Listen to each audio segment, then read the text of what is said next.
श्री राधे श्याम। परम पूज्य श्री गौरदास जी महाराज जी के YouTube चैनल को सब्सक्राइब करें। पूज्य महाराज श्री की कथाओं को सर्वप्रथम देखने के लिए बेल आइकन दबाना ना भूलें। भजुनीताई गौर राधे श्याम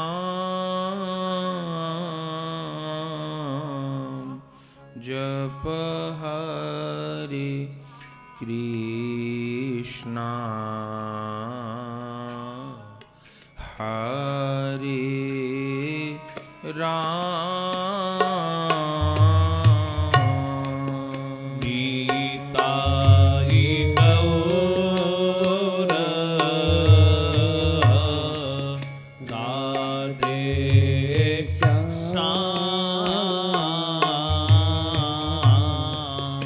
जप हरे कृष्णा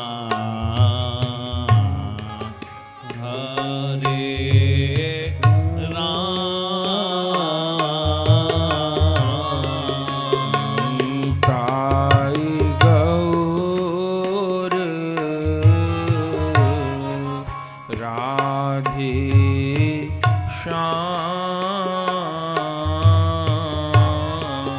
जप हरे कृष्णा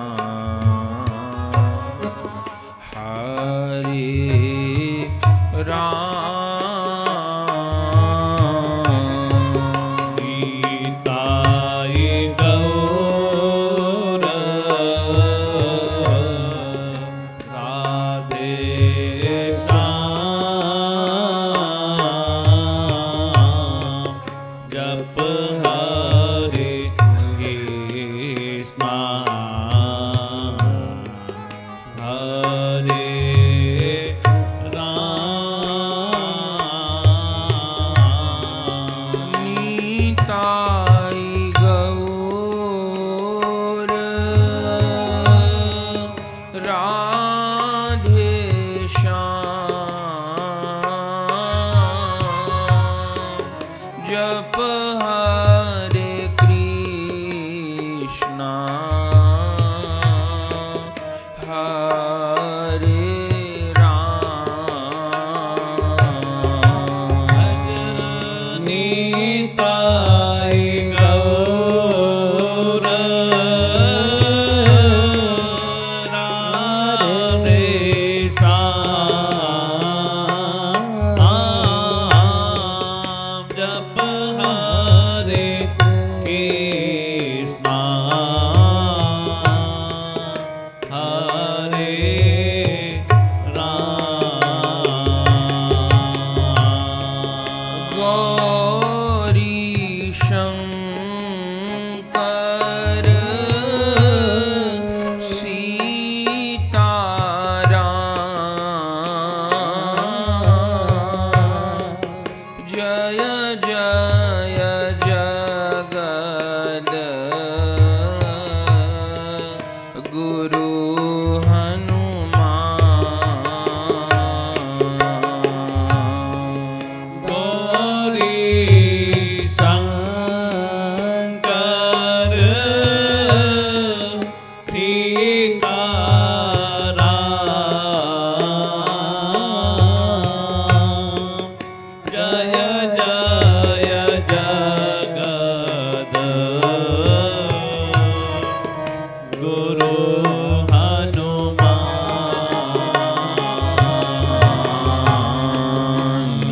नीताई गौर राधे श्याम जप हरे कृष्णा हरे राम। गीताई गौर राधे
कृपा करो राधा, कृपा करो श्याम, मुझ पे कृपा करो श्यामा श्याम। मैं हूँ तिहारी श्यामा श्याम, सुध लो हमारी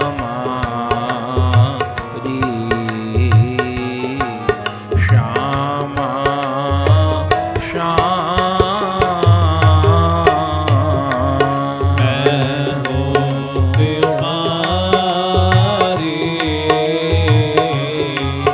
श्यामा श्याम,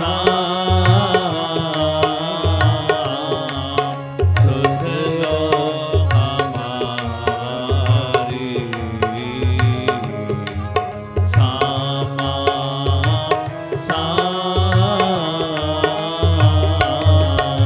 मैं हूँ तुम्हारी श्यामा श्याम, सुध लो हमारी श्यामा श्याम। मैं हूँ तुम्हारी श्यामा श्याम, सुध लो हमारी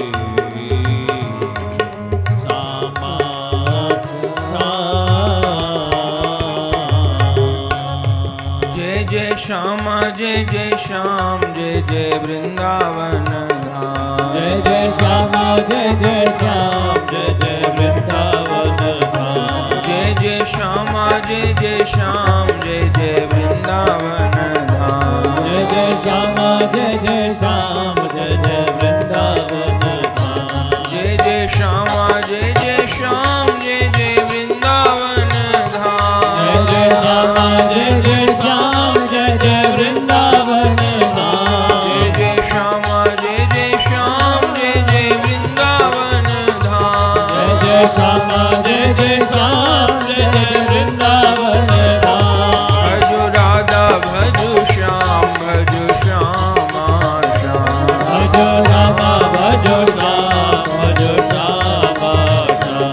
भजो राधा भजो श्याम, भजो श्यामा श्याम। भजो राधा भजो श्याम, भजो श्यामा श्याम। श्यामा श्याम श्यामा श्याम, श्यामा श्याम श्यामा श्याम। श्यामा श्याम श्यामा श्याम, श्यामा श्याम श्यामा श्याम। श्यामा श्याम श्यामा श्याम,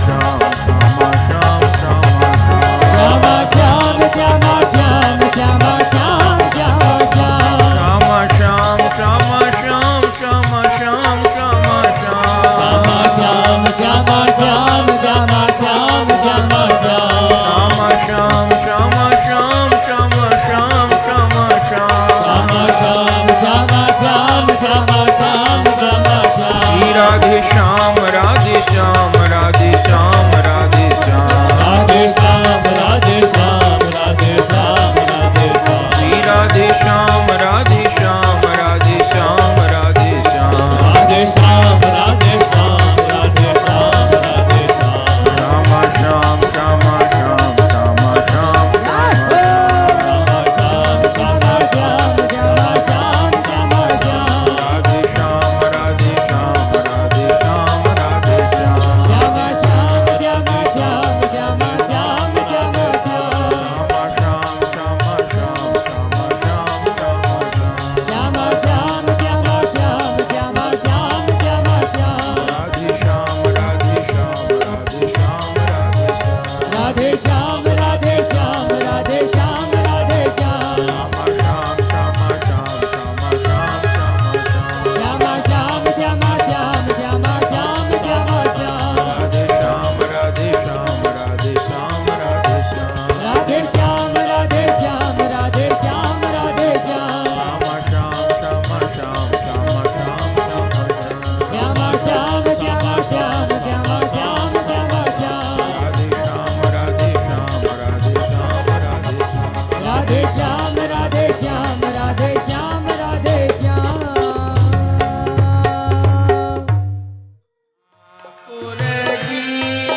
ठाकुर जी का प्रगटाना सदा शुभ हो, सदा शुभ हो।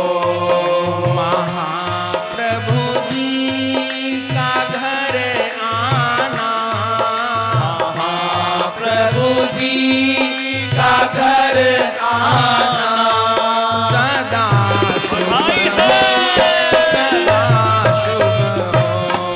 महाप्रभु जी का घर आना सदा शुभ हो, सदा शुभ हो।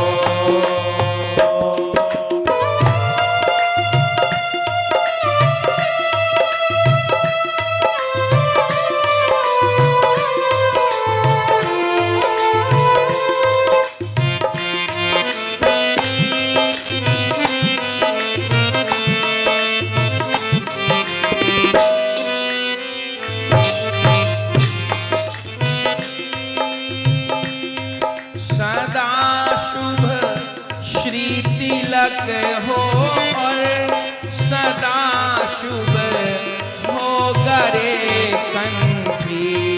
सदा शुभ श्री तिलक हो और सदा शुभ हो गरे कंठी।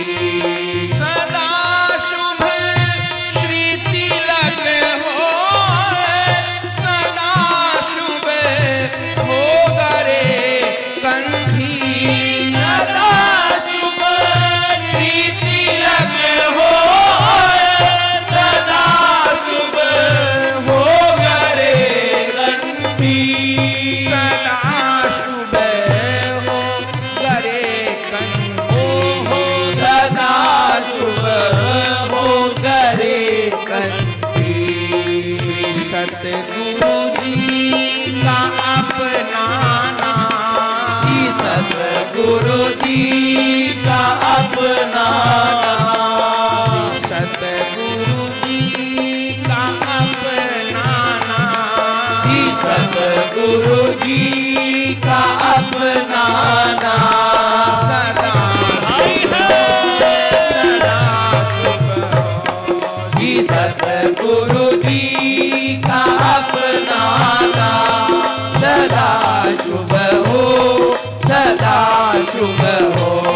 श्री ठाकुर जी का प्रगटाना सदा शुभ हो, सदा शुभ हो। श्री ठाकुर जी का प्रगटाना सदा शुभ हो, सदा शुभ हो। महाप्रभु जी का चल आना सदा शुभ हो,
काना बैठ मंदिर ठाड़े मंदिर में मुस्काना तारे मंदिर में मुस्काना सदा शुभ हो सदा शुभ हो तारे मंदिर में मुस्काना सदा शुभ हो सदा शुभ हो श्री ठाकुर जी का प्रगटाना सदा शुभ हो सदा शुभ हो श्री ठाकुर जी का प्रगटाना सदा शुभ हो सदा शुभ हो महाप्रभु जी का चले आना सदा शुभ हो सदा शुभ हो महाप्रभु जी का चल आना सदा शुभ हो सदा शुभ हो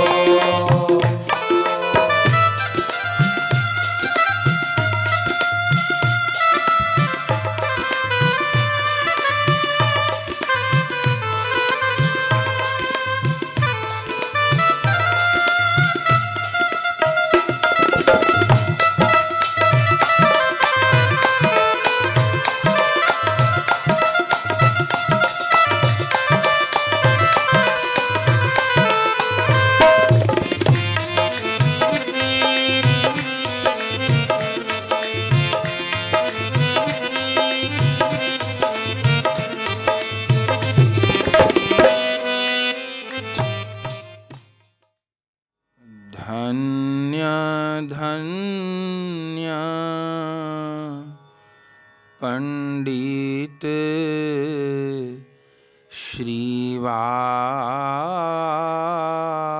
श्रीवास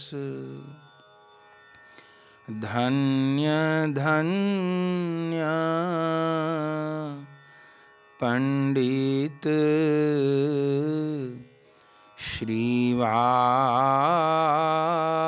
श्रीवास देव ऋषि नारद अवतारे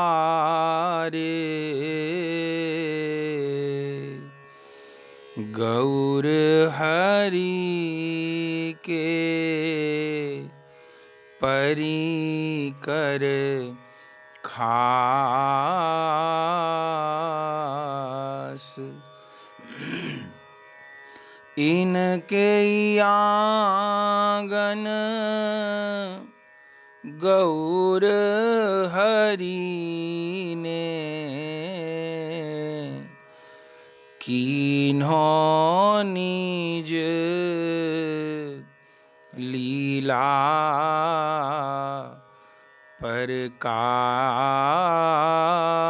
प्रकाश धन्य धन्य पंडित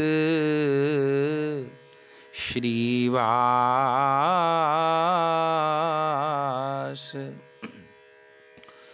कियो प्रतिरैन कीर्तन नर्तन अबाड्यो अति आनंद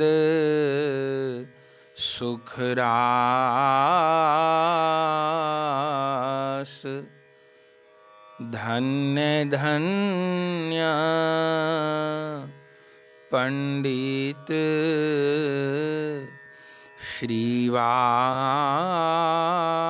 श्रीवास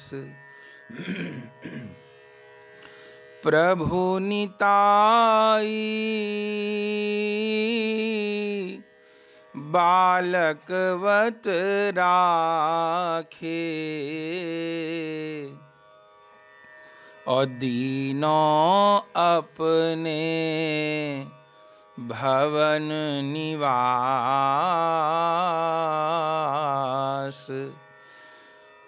गौर प्रेम रस बिंदु दीजे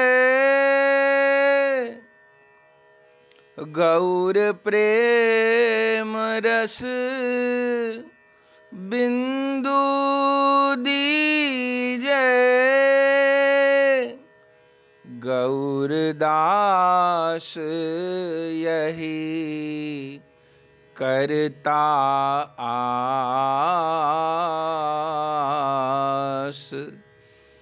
धन्य धन्य पंडित श्रीवास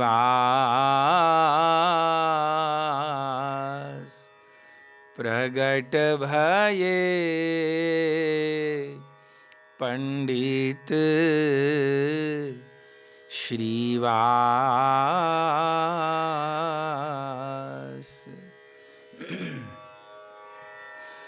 आश्रयामि श्री श्रीवासम तमाद्यम पंडितम मुदा शुक्लांबर धरम गौरम गौर भक्ति प्रदायकम। शुक्ल वस्त्र धारण करने वाले गौर वर्ण गौरांग भक्ति प्रदान करने वाले पंडित श्रीवास जी को मैं प्रणाम करता हूँ, उनकी शरण ग्रहण करता हूँ।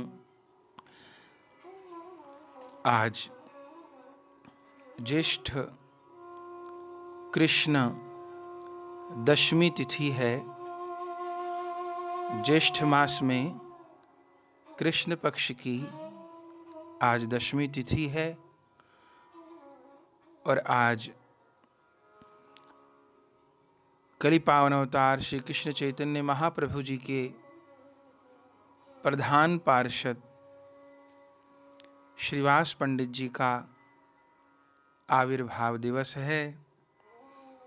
तो प्रथम तो आज ज्येष्ठ कृष्ण दशमी को भक्तराज श्रीवास पंडित जी के आविर्भाव की समस्त वैष्णव भक्तजनों को बहुत बहुत बधाई है। बंधुओं, श्री गौर कथा आप निरंतर श्रवण करते हैं और गौर कथा में महाप्रभु की नवद्वीप लीला में निरंतर श्रीवास पंडित जी का नाम आता है। बार बार श्रीवास पंडित जी के बिना गौर कथा पूरी नहीं है। जैसे नंद नंदन श्याम सुंदर ब्रज लीला में नंद भवन में विहार करते हैं, नंद आंगन में विहार करते हैं, ऐसे ही जब वह ब्रज बिहारी श्याम सुंदर नवद्वीप बिहारी गौर सुंदर बनते हैं, तब वो नवद्वीप में श्रीवास जी के आंगन में विहार करते हैं। ब्रज लीला में जो महिमा नंद आंगन की है, गौर लीला में वही महिमा श्रीवास आंगन की है। हम बार बार परिचय भी श्रवण करते हैं कि महाप्रभु जी का जो पंच तत्व स्वरूप है, जिसमें महाप्रभु भक्त, भक्त शक्ति, भक्त रूप, भक्त स्वरूप और भक्तावतार परिकर सहित इन 5 रूपों में सुशोभित हैं, उनमें साक्षात भक्तावतार तो श्री गौरांग हैं। भक्त स्वरूप श्री नित्यानंद प्रभु जी हैं। भक्त रूप श्री अद्वैत प्रभु जी हैं। भक्त शक्ति श्री गदाधर प्रभु जी हैं और भक्त श्रीवास पंडित जी हैं। श्री गौरांग महाप्रभु जी साक्षात श्री राधा कृष्ण मिलित तनु हैं। राधा कृष्ण ही एक होकर गौरांग बने हैं। श्री नित्यानंद प्रभु जी साक्षात श्री बलराम जी का अवतार है। अनंग मंजरी जी से मिलित होकर नित्यानंद प्रभु जी के रूप में प्रकट हुए हैं। श्री अद्वैत प्रभु जी साक्षात महाविष्णु जी का अवतार है। सदाशिव से एकत्व होकर के अद्वैत प्रभु जी के रूप में प्रकट हुए हैं। गदाधर प्रभु जी साक्षात श्री राधा शक्ति और भक्ति के मिलित अवतार हैं।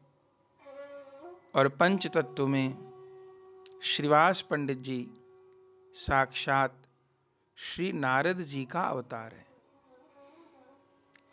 गौर गणेश दीपिका में वर्णन है, श्रीवास पंडितो धीमान यह पुरा नारदा मुनि।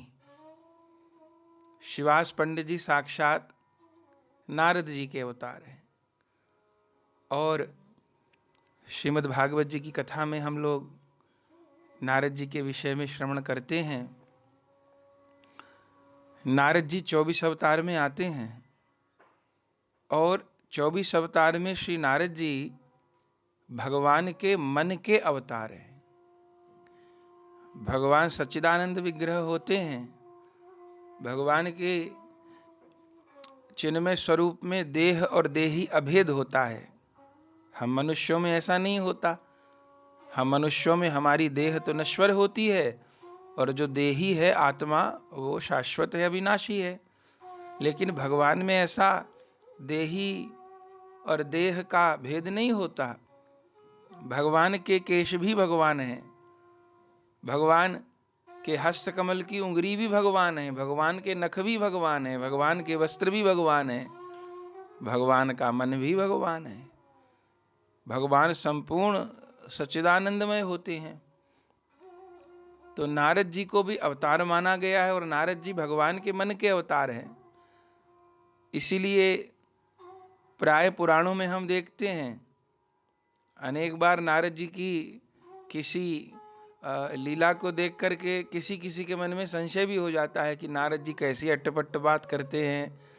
बाह्य रूप से देखने पर लगता है झगड़ा करवा देते हैं, इधर की उधर कर देते हैं, पर ऐसा नहीं है। नारद जी भगवान के मन के अवतार हैं। आप जहां पर भी श्री नारद जी की ऐसी नटखट लीला को देखेंगे कि कहीं झगड़ा करवा दिए, कहीं इधर की बात उधर करवा दिए, वो तो दिखाई देगा। पर आप ध्यान पूर्वक जब देखेंगे तो भले नारद जी ने कोई खटपट वाली बात पैदा कर दी हो युक्ति से, पर उस खटपट वाली बात का परिणाम ये हुआ, आप किसी भी प्रसंग में देखिएगा कि कोई भगवान की दिव्य लीला प्रकट हो गई।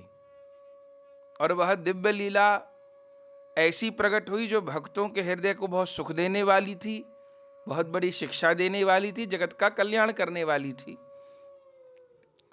तो नारद जी का जो चरित्र है, नारद जी की जो लीलाएं हैं, वास्तव में वो भगवान की ही लीलाएं हैं। तो भगवान ऐसा क्यों करते हैं? अब नारद जी चूंकि भगवान का मन है, तो जब भगवान को कोई विशेष लीला करनी होती है ना, तो पहले नारद जी को भेज करके भगवान भूमि तैयार कर लेते हैं, वातावरण तैयार कर देते हैं। और चूंकि नारद जी तो मन है, तो मन से ज्यादा अपनी बात हमारी कौन जान सकता है।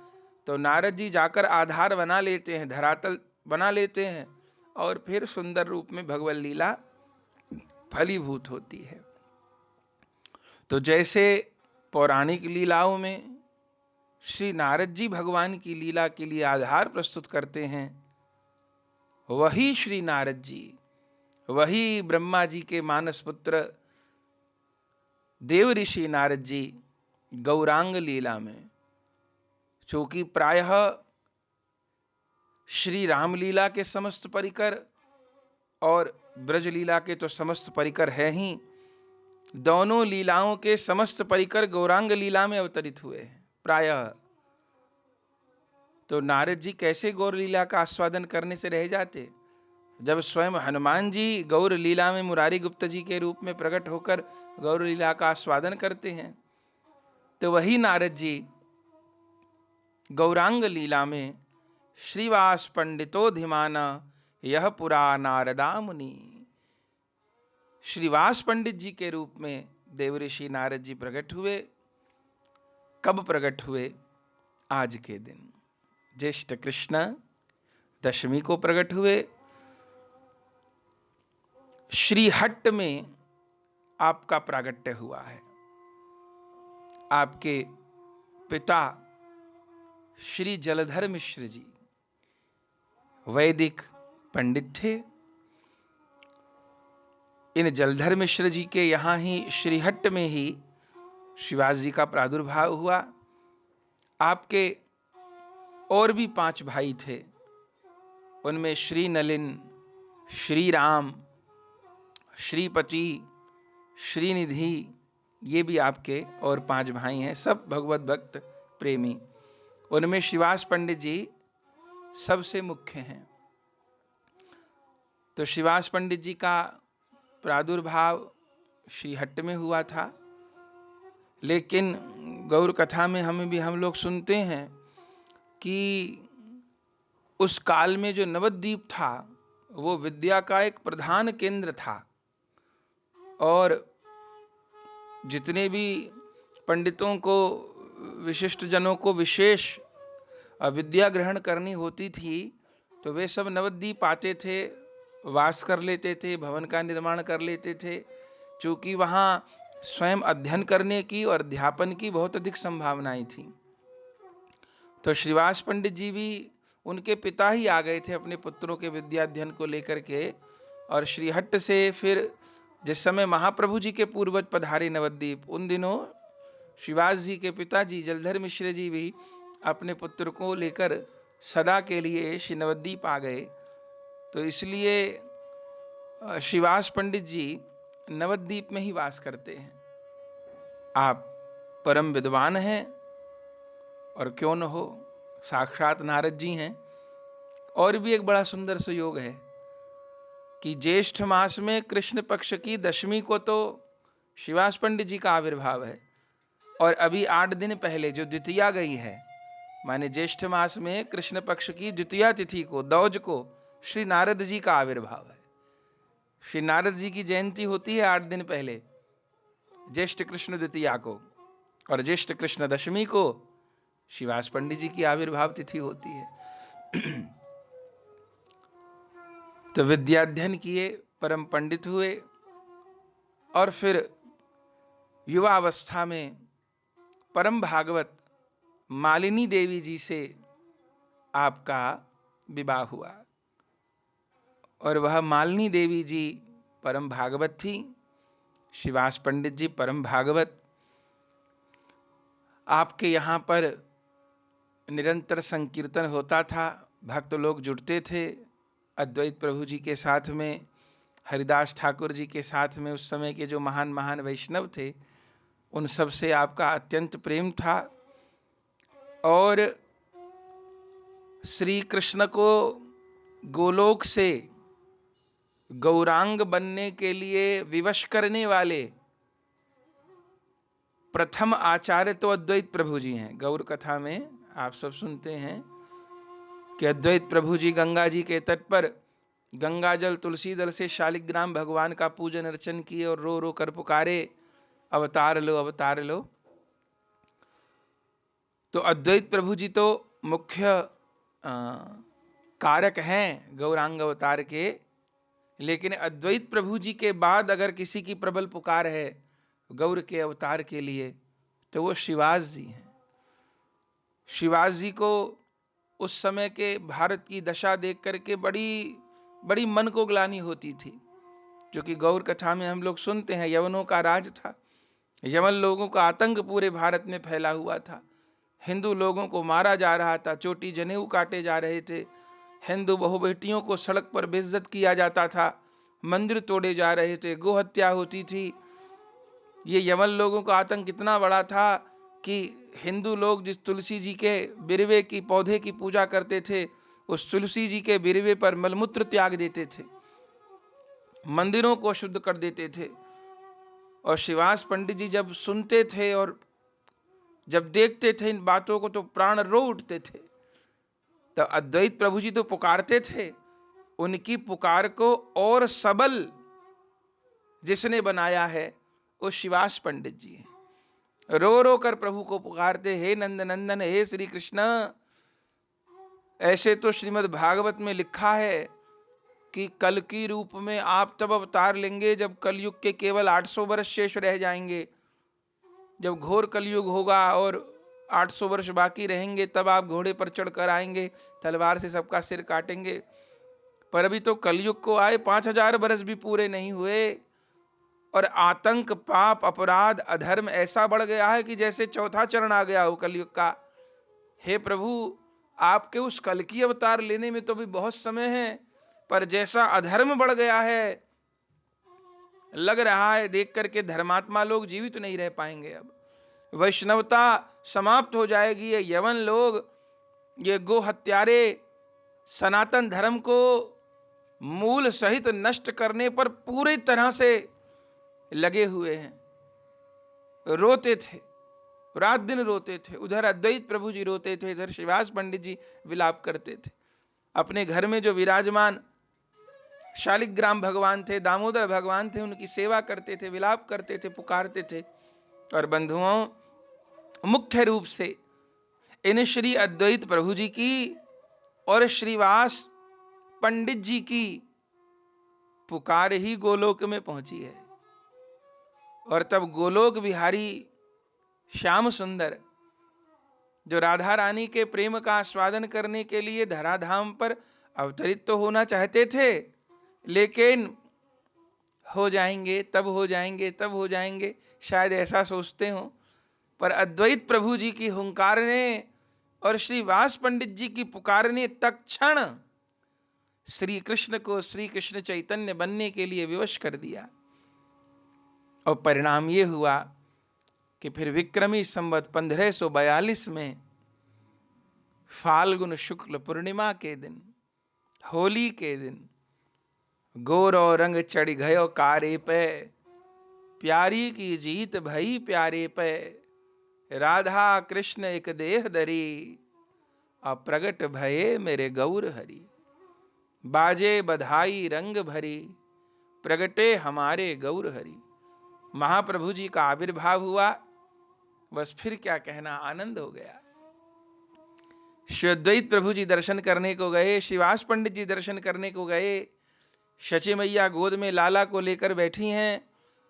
श्रीवास पंडित जी ने उस समय उस स्तुति से महाप्रभु जी का स्वागत किया है जिस स्तुति को भीष्म पितामह ने श्री कृष्ण के सम्मान में गाया है, श्री कृष्ण के निवेदन में गाया है। जब भीष्म स्तुति के श्लोकों को श्रीवास पंडित जी उस समय गाने लगे, तब जगन्नाथ मिश्र जी ने कहा श्रीवास जी को, अरे श्रीवास जी, आप छोटे से बालक का दर्शन करने आए, भीष्म स्तुति के श्लोक क्यों गा रहे हैं? श्रीवास पंडित जी ने कहा, जगन्नाथ मिश्र जी, क्या करूं, आपके छोटे से लाला में मुझे साक्षात नंद कुमार का दर्शन हो रहा है और मैं चाह के ऐसा नहीं कर रहा, स्वतः मेरे मुख से भागवत जी की स्तुतियां फूट रही हैं। तो खूब भागवत जी के श्लोकों का गान किए, स्तुतियों का गान किए, गौर की स्तुति किए, स्वागत किए। और फिर धीरे धीरे महाप्रभु जी बड़े होने लगे। क्योंकि श्रीवास पंडित जी का जो घर है वो बिल्कुल जगन्नाथ मिश्र जी के आंगन के निकट है। तो महाप्रभु जी की सब बाल लीलाओं में, अब सब लीला तो नहीं कहने का अवसर, आज श्रीवास पंडित जी के आविर्भाव तिथि पर उन्हीं के चरित्र को विशेष रूप से स्मरण करने का भाव है। पर महाप्रभु ने अपनी बाल लीलाओं का सुख भी दिया है। बाल लीलाओं का सुख नित्यानंद प्रभु जी को प्राप्त नहीं हुआ, बाल लीलाओं का सुख उतना अद्वैत प्रभु जी को प्राप्त नहीं हुआ, चूंकि वो शांतिपुर विराजते थे। लेकिन बाल लीलाओं का सुख श्रीवास पंडित जी को खूब प्राप्त हुआ है। श्री महाप्रभु जी छोटे छोटे बालकों के साथ गंगा तट पर कीर्तन कर रहे हैं और लौटे हैं तो शची माँ के पास तो पीछे जाएंगे, पहले शिवाजी जी के यहाँ जाएंगे। और मालिनी देवी छोटे से गौर को गोद में लेकर कभी दूध पिला रही हैं, कभी केला खिला रही हैं, कभी संदेश खिला रही हैं। जैसा माँ वाला भाव महाप्रभु जी का शची माँ के प्रति था, ऐसा माँ वाला भाव श्रीवास पंडित जी की धर्मपत्नी मालिनी देवी के प्रति था। अरे लिखा तो यहां तक है जैसे शची मां गोद में लेके महाप्रभु जी को स्तनपान कराती थी, ऐसे मालिनी देवी महाप्रभु जी को स्तनपान कराती थी। कितनी लीलाएं। जब वो तैर्थिक विप्र पर महाप्रभु जी कृपा किए, वो बार बार भोग बनाता था, अपने शालिग्राम जी को भोग लगाता था और महाप्रभु जाकर के भोग झूठा कर देते थे। और फिर जब महाप्रभु जी के पिताजी पकड़ने को दौड़ते थे तो महाप्रभु कहाँ जाके छिपते थे? श्रीवास जी के आंगन में जाके छिपते थे, मालिनी देवी के पीठ के पीछे जाके छुप जाते थे।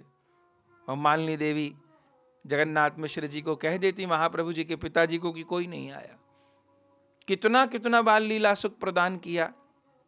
और फिर जब श्री महाप्रभु जी 6, 7, 8 वर्ष के हुए, विद्याध्ययन के लिए जाने लगे, तो महाप्रभु की बाल लीलाओं में चंचलता खूब है, महाप्रभु खूब चंचलता करते। तो उस समय श्रीवास पंडित जी ने एक दिन देखा महाप्रभु जी को। महाप्रभु जी बगल में तख्ती दबी है, हाथ में खड़िया है, खड़ाऊ पहने हैं, सुंदर कमर में धोती है, मैया ने सुंदर केश गूंथ दिए हैं और खड़ाऊ चटपट करते महाप्रभु जी पाठशाला को जा रहे हैं। तब उस समय श्रीवास जी ने महाप्रभु जी को देखा और महाप्रभु जी को देखकर कहा, अरे निमाई, आप कहाँ जा रहे हैं? तब महाप्रभु जी ने कहा, मैं ऐसे ऐसे पढ़ने जा रहा हूं। प्रणाम किया श्रीवास पंडित जी को। अब श्रीवास पंडित जी कहते हैं महाप्रभु जी को, अरे निमाई, पढ़ाई तो करते हो, बहुत अच्छी बात है, पर कृष्ण नाम संकीर्तन भी किया करो। सब विद्या का जो परम फल है वो श्री कृष्ण नाम संकीर्तन है। कृष्ण नाम संकीर्तन किया करो। महाप्रभु जी कहते, वो तो तभी होगा जब आप जैसे वैष्णव कृपा करेंगे। श्रीवास पंडित जी कहते, हम तो मन ही मन श्री कृष्ण से प्रार्थना करते हैं कि जगन्नाथ मिश्र जी के यहाँ ऐसे अद्भुत बालक का जन्म हुआ, और अगर इस बालक के भीतर भक्ति और प्रकट हो जाए तो क्या कहना। माने योग माया लीला शक्ति एकदम विभोर किए हैं। ये लीला शक्ति का प्रभाव है, परिकरों को भी विभोर किए रहती हैं और स्वयं भगवान को भी, ताकि लीला का सुख बना रहे, लीला का आनंद बना रहे। तो श्रीवास पंडित जी कहते, हम तो प्रार्थना करते ही हैं, पर बार बार मन में होता कि ये जगन्नाथ मिश्र जी के यहाँ कौन प्रकट हुआ है। तो बाल लीलाओं का खूब सुख श्रीवास पंडित जी को प्रदान किया। और फिर बाल लीलाओं के पश्चात जब श्री महाप्रभु जी के बड़े भाई विश्वरूप जी गृह त्याग करके चले गए,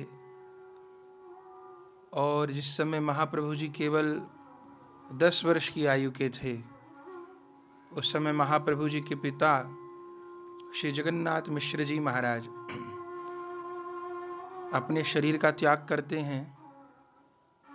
और जगन्नाथ मिश्र जी को शरीर त्याग करते समय जो सबसे बड़ा कष्ट था वो ये था कि गौर 10 वर्ष के हैं, अब इनका लालन पालन कैसे होगा। तो उस समय जब जगन्नाथ मिश्र जी अपने प्राणों का त्याग कर रहे थे, उस समय भी वहाँ गंगा तट पर श्रीवास पंडित जी उपस्थित थे। और श्रीवास पंडित जी को जगन्नाथ मिश्र जी ने कहा था कि मेरा तो अब शरीर नहीं रहेगा, गौर अभी केवल 10 वर्ष के हैं, मुझे पता है एक दिन सारे संसार में इनका यश व्याप्त होगा, सारे जगत में जय जयकार होगी, लेकिन अभी तो इनको लालन पालन की आवश्यकता है। तो हे श्रीवास पंडित जी, अब मेरे गौर का आपको पितृवत लालन पालन करना है। तो स्वयं महाप्रभु जी के पिताजी 10 वर्ष के महाप्रभु जी को श्रीवास पंडित जी के संरक्षण में छोड़कर गए। तो श्रीवास पंडित जी का महाप्रभु जी के प्रति वात्सल्य भाव है। उस समय भी लीला में सहयोग किया। और फिर जब श्रीमन महाप्रभु जी की विवाह लीला हुई, लक्ष्मी प्रिया जी के साथ विवाह, फिर विष्णु प्रिया जी के साथ विवाह, उस विवाह लीला में भी सेवारत रहे श्रीवास पंडित जी। और फिर विवाह लीला के पश्चात जब 20 वर्ष की आयु में श्री महाप्रभु जी अपने पिताजी के पिंडदान करने के उद्देश्य से गया जी गए। और गौर कथा में आप सुनते हैं कि गया जी जाकर के फिर तो ईश्वरपुरी जी से दीक्षा प्राप्त हुई और वहां से महाप्रभु जी प्रेम में कलेवर होके लौटे। गया जी से पहले महाप्रभु जी का चंचल निमाई वाला रूप है, विद्यार्थी निमाई वाला रूप है, फिर विद्या विलासी निमाई वाला रूप है, अध्यापक निमाई का रूप है। लेकिन गया जी से लौटने के बाद तो महाकृष्ण प्रेमी का स्वरूप श्री गौरांग महाप्रभु जी का प्रकट हुआ। उस समय सारे में जय जयकार हो गई। शिवास पंडित जी तो सगुन मनाते ही थे कि इन गौर हरि के भीतर कृष्ण प्रेम का उदय कब होगा, जिस संकल्प से यह अवतार हुआ है उस अवतार की सिद्धि कब होगी। तो जब शिवास पंडित जी को पता चला तो शिवास पंडित जी के आंगन में एक कनेर का वृक्ष था जिस पर 12 महीने रंग बिरंगे पुष्प आते थे और समस्त वैष्णव सवेरे सवेरे पुष्पों को लेने के लिए शिवास जी के घर पर एकत्र होते थे। और आज तो सब एकत्र हुए, एक ही चर्चा थी कि गौर गया से लौट आए हैं और अब बस सब राग रंग दूर हो गए, अब तो बस हा कृष्ण कहकर विलाप करते हैं, दहाड़ मारते हैं। जब इस संवाद को शिवास पंडित जी ने सुना तो उस समय वर्णन है, गोत्रन्नो वर्धताम गोत्रन्नो वर्धताम गोत्रम नो वर्धताम, ऐसा कहते हुए शिवास पंडित जी विभोर हो गए। माने कि हम वैष्णवों का गोत्र बढ़े, कृष्ण भक्तों का गोत्र बढ़े, संसार में भक्ति करने वालों की संख्या बढ़े। और फिर महाप्रभु जी शुक्लांबर ब्रह्मचारी की कुटिया पर गए। सब लोग सुनना चाहते थे कि महाप्रभु जी में इतना बड़ा परिवर्तन कैसे हुआ। कोई पंडित अनुमान कर रहे थे कि महाप्रभु जी को ये जो प्रेम धन मिला है ये तीर्थ यात्रा का फल है, तीर्थ यात्रा हुई तो उससे ये परिवर्तन हुआ है। पर शिवास पंडित जी ने कहा, नहीं नहीं भैया, करोड़ करोड़ तीर्थ यात्रा कृष्ण प्रेम प्रदान नहीं कर सकती। कृष्ण प्रेम का प्रसाद तो किसी कृष्ण प्रेमी की कृपा से ही मिलता है। तो अवश्य वहां पर किसी कृष्ण प्रेमी का संसर्ग गौर को प्राप्त हुआ है। तब शुक्लांबर ब्रह्मचारी जी की कुटिया में सभा हुई और उनके घर पर महाप्रभु जी गए, रो रो के सब बात बताई, सब विभोर हो गए। और अब तो शिवास पंडित जी का भाव उत्तरोत्तर बढ़ता चला गया। लेकिन इस समय भी जो नवद्वीप में निंदक लोग थे, जो ऐसे बड़े बड़े विद्वान थे, आयुर्वेदाचार्य, साहित्याचार्य, नवरत्नाचार्य, व्याकरणाचार्य, कौन कौन, लेकिन जिनको पोथी का तो ज्ञान था पर भगवान की भक्ति से अछूते थे, भगवान के प्रेम से एकदम अछूते थे। जब उन्होंने सुना, और वो सब महाप्रभु जी की पिताजी के आयु के थे, सब बड़े बूढ़े थे, इन निंदक लोगों ने भी मंडली बना ली और आपस में चर्चा करने लगे, देखो उस दिग्विजयी पंडित को परास्त करने वाला ये निमाई, जिसकी विद्या की डुगडुगी सारे नदिया प्रांत में बसती थी, इन भावुकों का संग करने के कारण पागल हो गया है। सुना है जब से गया से आया है, हा कृष्ण हा गोविंद कह के रोता है, चिल्लाता है। अरे हमें चलना चाहिए, इतने बड़ा पंडित पागल जैसा हो गया है। तब सब लोग टोली बना करके महाप्रभु जी की अनुपस्थिति में महाप्रभु जी के घर आए थे। शची मैया ने सबको आदर पूर्वक बिठाया और इन सब बड़े बूढ़ों ने, जो बड़े बड़े आचार्य थे, शची मां को कहा, देखो हम जगन्नाथ मिश्र जी के मित्र हैं, उसी भाव से आपके यहां आए हैं। सुना है गौर को उन्माद हो गया है। अब शची मां तो बहुत दुखी थी ही, क्योंकि महाप्रभु का विरह सहन नहीं हो रहा था। महाप्रभु हर समय बस कृष्ण विरह में या तो मूर्छित रहते थे या कभी गंगा तट पर पड़े रहते थे, विलाप प्रलाप करते थे। शची मां ने कहा, महाराज स्थिति तो इस समय विकट है। तब इनमें जो आयुर्वेदाचार्य थे उन्होंने कहा कि क्या क्या लक्षण हैं। जब शची मां ने लक्षण बताए तो ये पढ़े लिखे मूर्ख क्योंकि केवल पोथी पढ़े से ज्ञान नहीं होता। शायद इसीलिए कबीर बाबा कहते हैं कि पोथी पढ़ पढ़ जग मुआ और भया न पंडित को, ढाई आखर प्रेम का पढ़े सो पंडित हो। बिना प्रेम प्राप्ति के, बिना भक्ति के काम बनता नहीं। तो महाप्रभु की इन अवस्थाओं से इनको प्रेमोदय का अनुमान लगाना चाहिए था। लेकिन जब शची मां से लक्षण पूछे तो इन्होंने क्या कहा, अरे शची मां, तुम्हारे गौर को तो वायु विकार हो गया है, शरीर में वायु कुपित हो गई है और वह वायु सिर में जा बैठी है, इसलिए ये सब हो रहा है। अब ऐसा करो, उसको सीने तक जल में डुबा के रखो, खंबे से बांध के रखो। ऐसे वायु कुपित व्यक्ति का पता नहीं कब आग में कूद जाए, जल में कूद जाए, अपने शरीर को नष्ट कर ले। बांध कर रखो और ये लियो, ये महा रसायन तेल है, इसकी सिर में मालिश करो। वायु कुपित हो गई है, संभारो, नहीं तो एक पुत्र को तो खो चुकी हो, दूसरे पुत्र को और खो दोगी। तो महाप्रभु को वायु विकार हो गया है, ये कहकर ये लोग चले गए।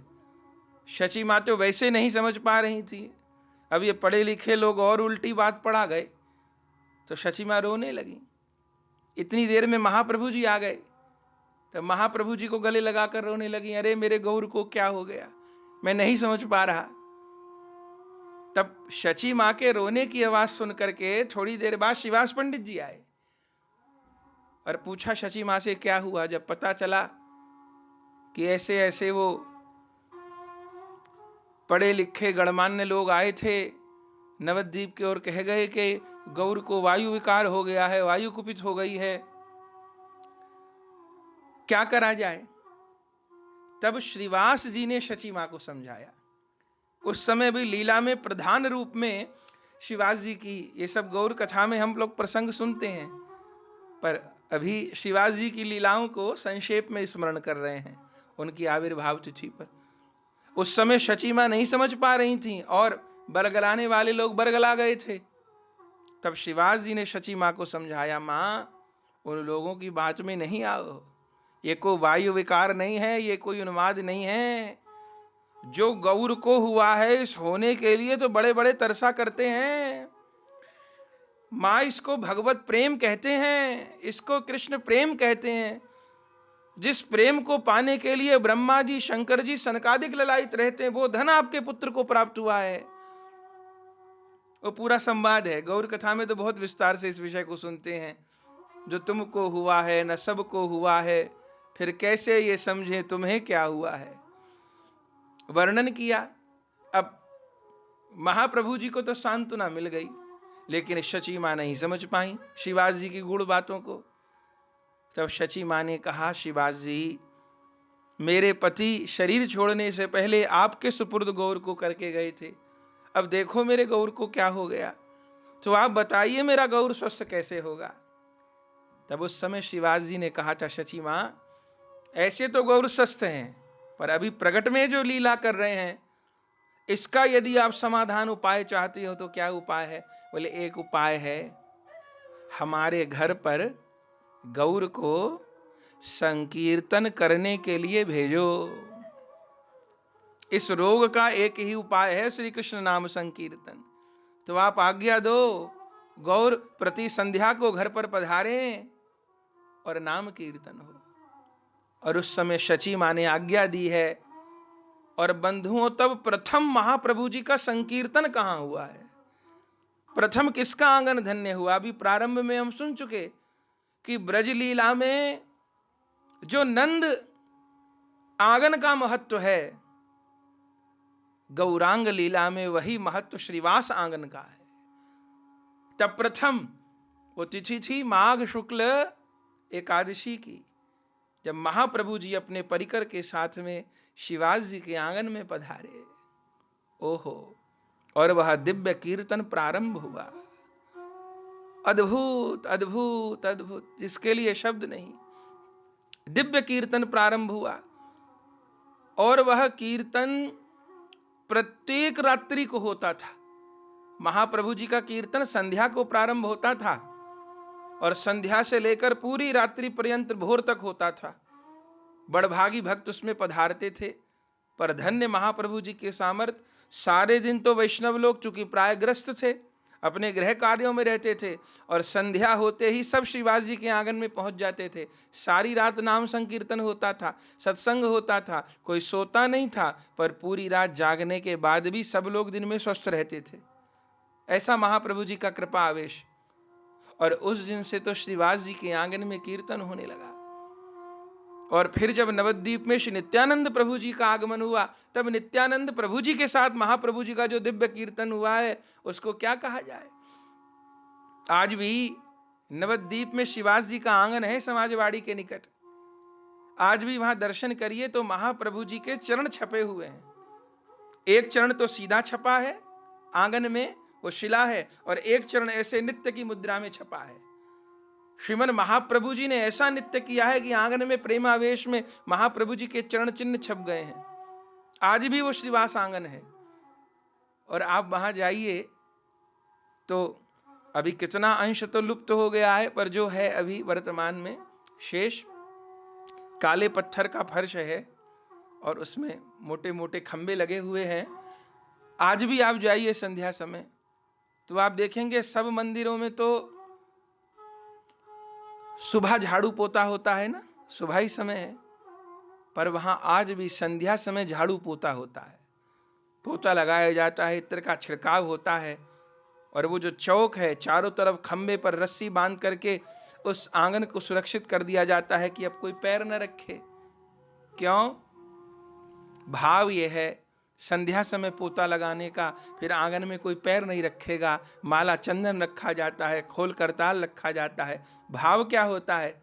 बोले जैसे वृंदावन वासी भक्त कहते हैं कि सेवा कुंज निधिवन में प्रत्येक रात्रि को राधा माधव पधारते हैं और रास विहार करते हैं, ऐसे प्रत्येक रात्रि को नवद्वीप में श्रीवास आंगन में निताई गौरांग गौर भक्तों के साथ पधारते हैं और आज भी अपनी कीर्तन लीला करते हैं, कीर्तन विहार करते हैं।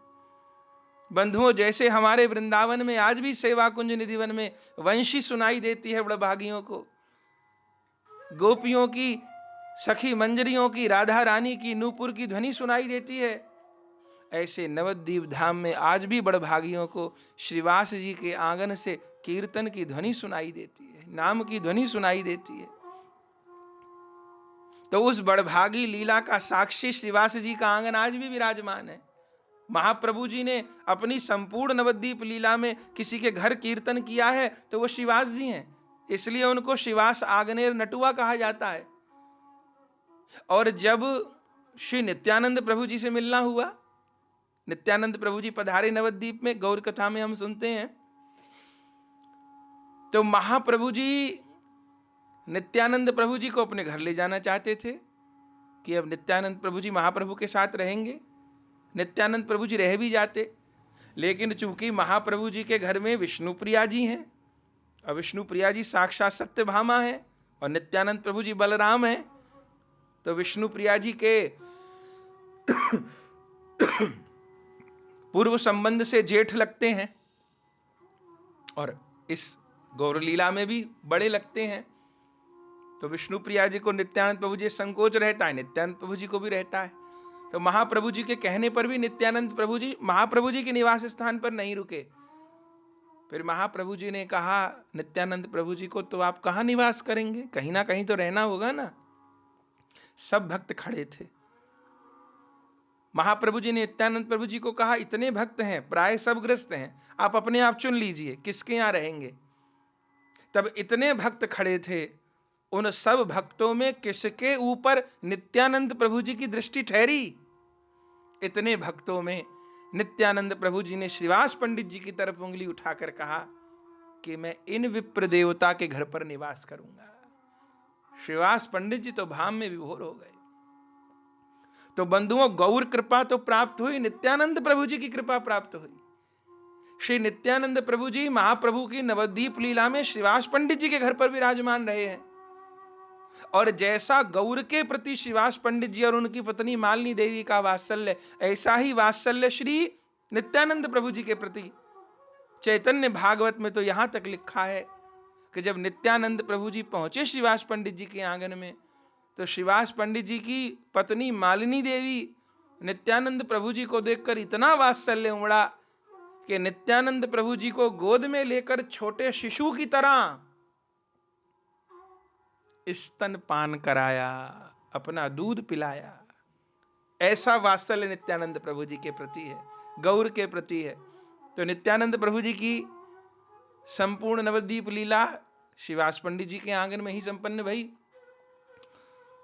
और उसके पश्चात जब चारों ओर नाम कीर्तन का प्रचार हो गया, क्योंकि महाप्रभु जी का एक नियम था, श्रीवास पंडित जी को उन्होंने कह दिया था कि बहिरंगे संगे कर नाम संकीर्तन, अंतरंग संगे कर रस आस्वादन। जिस समय हरि बोल हो रही है, केवल नाम संकीर्तन हो रहा है, उस समय सबका प्रवेश है।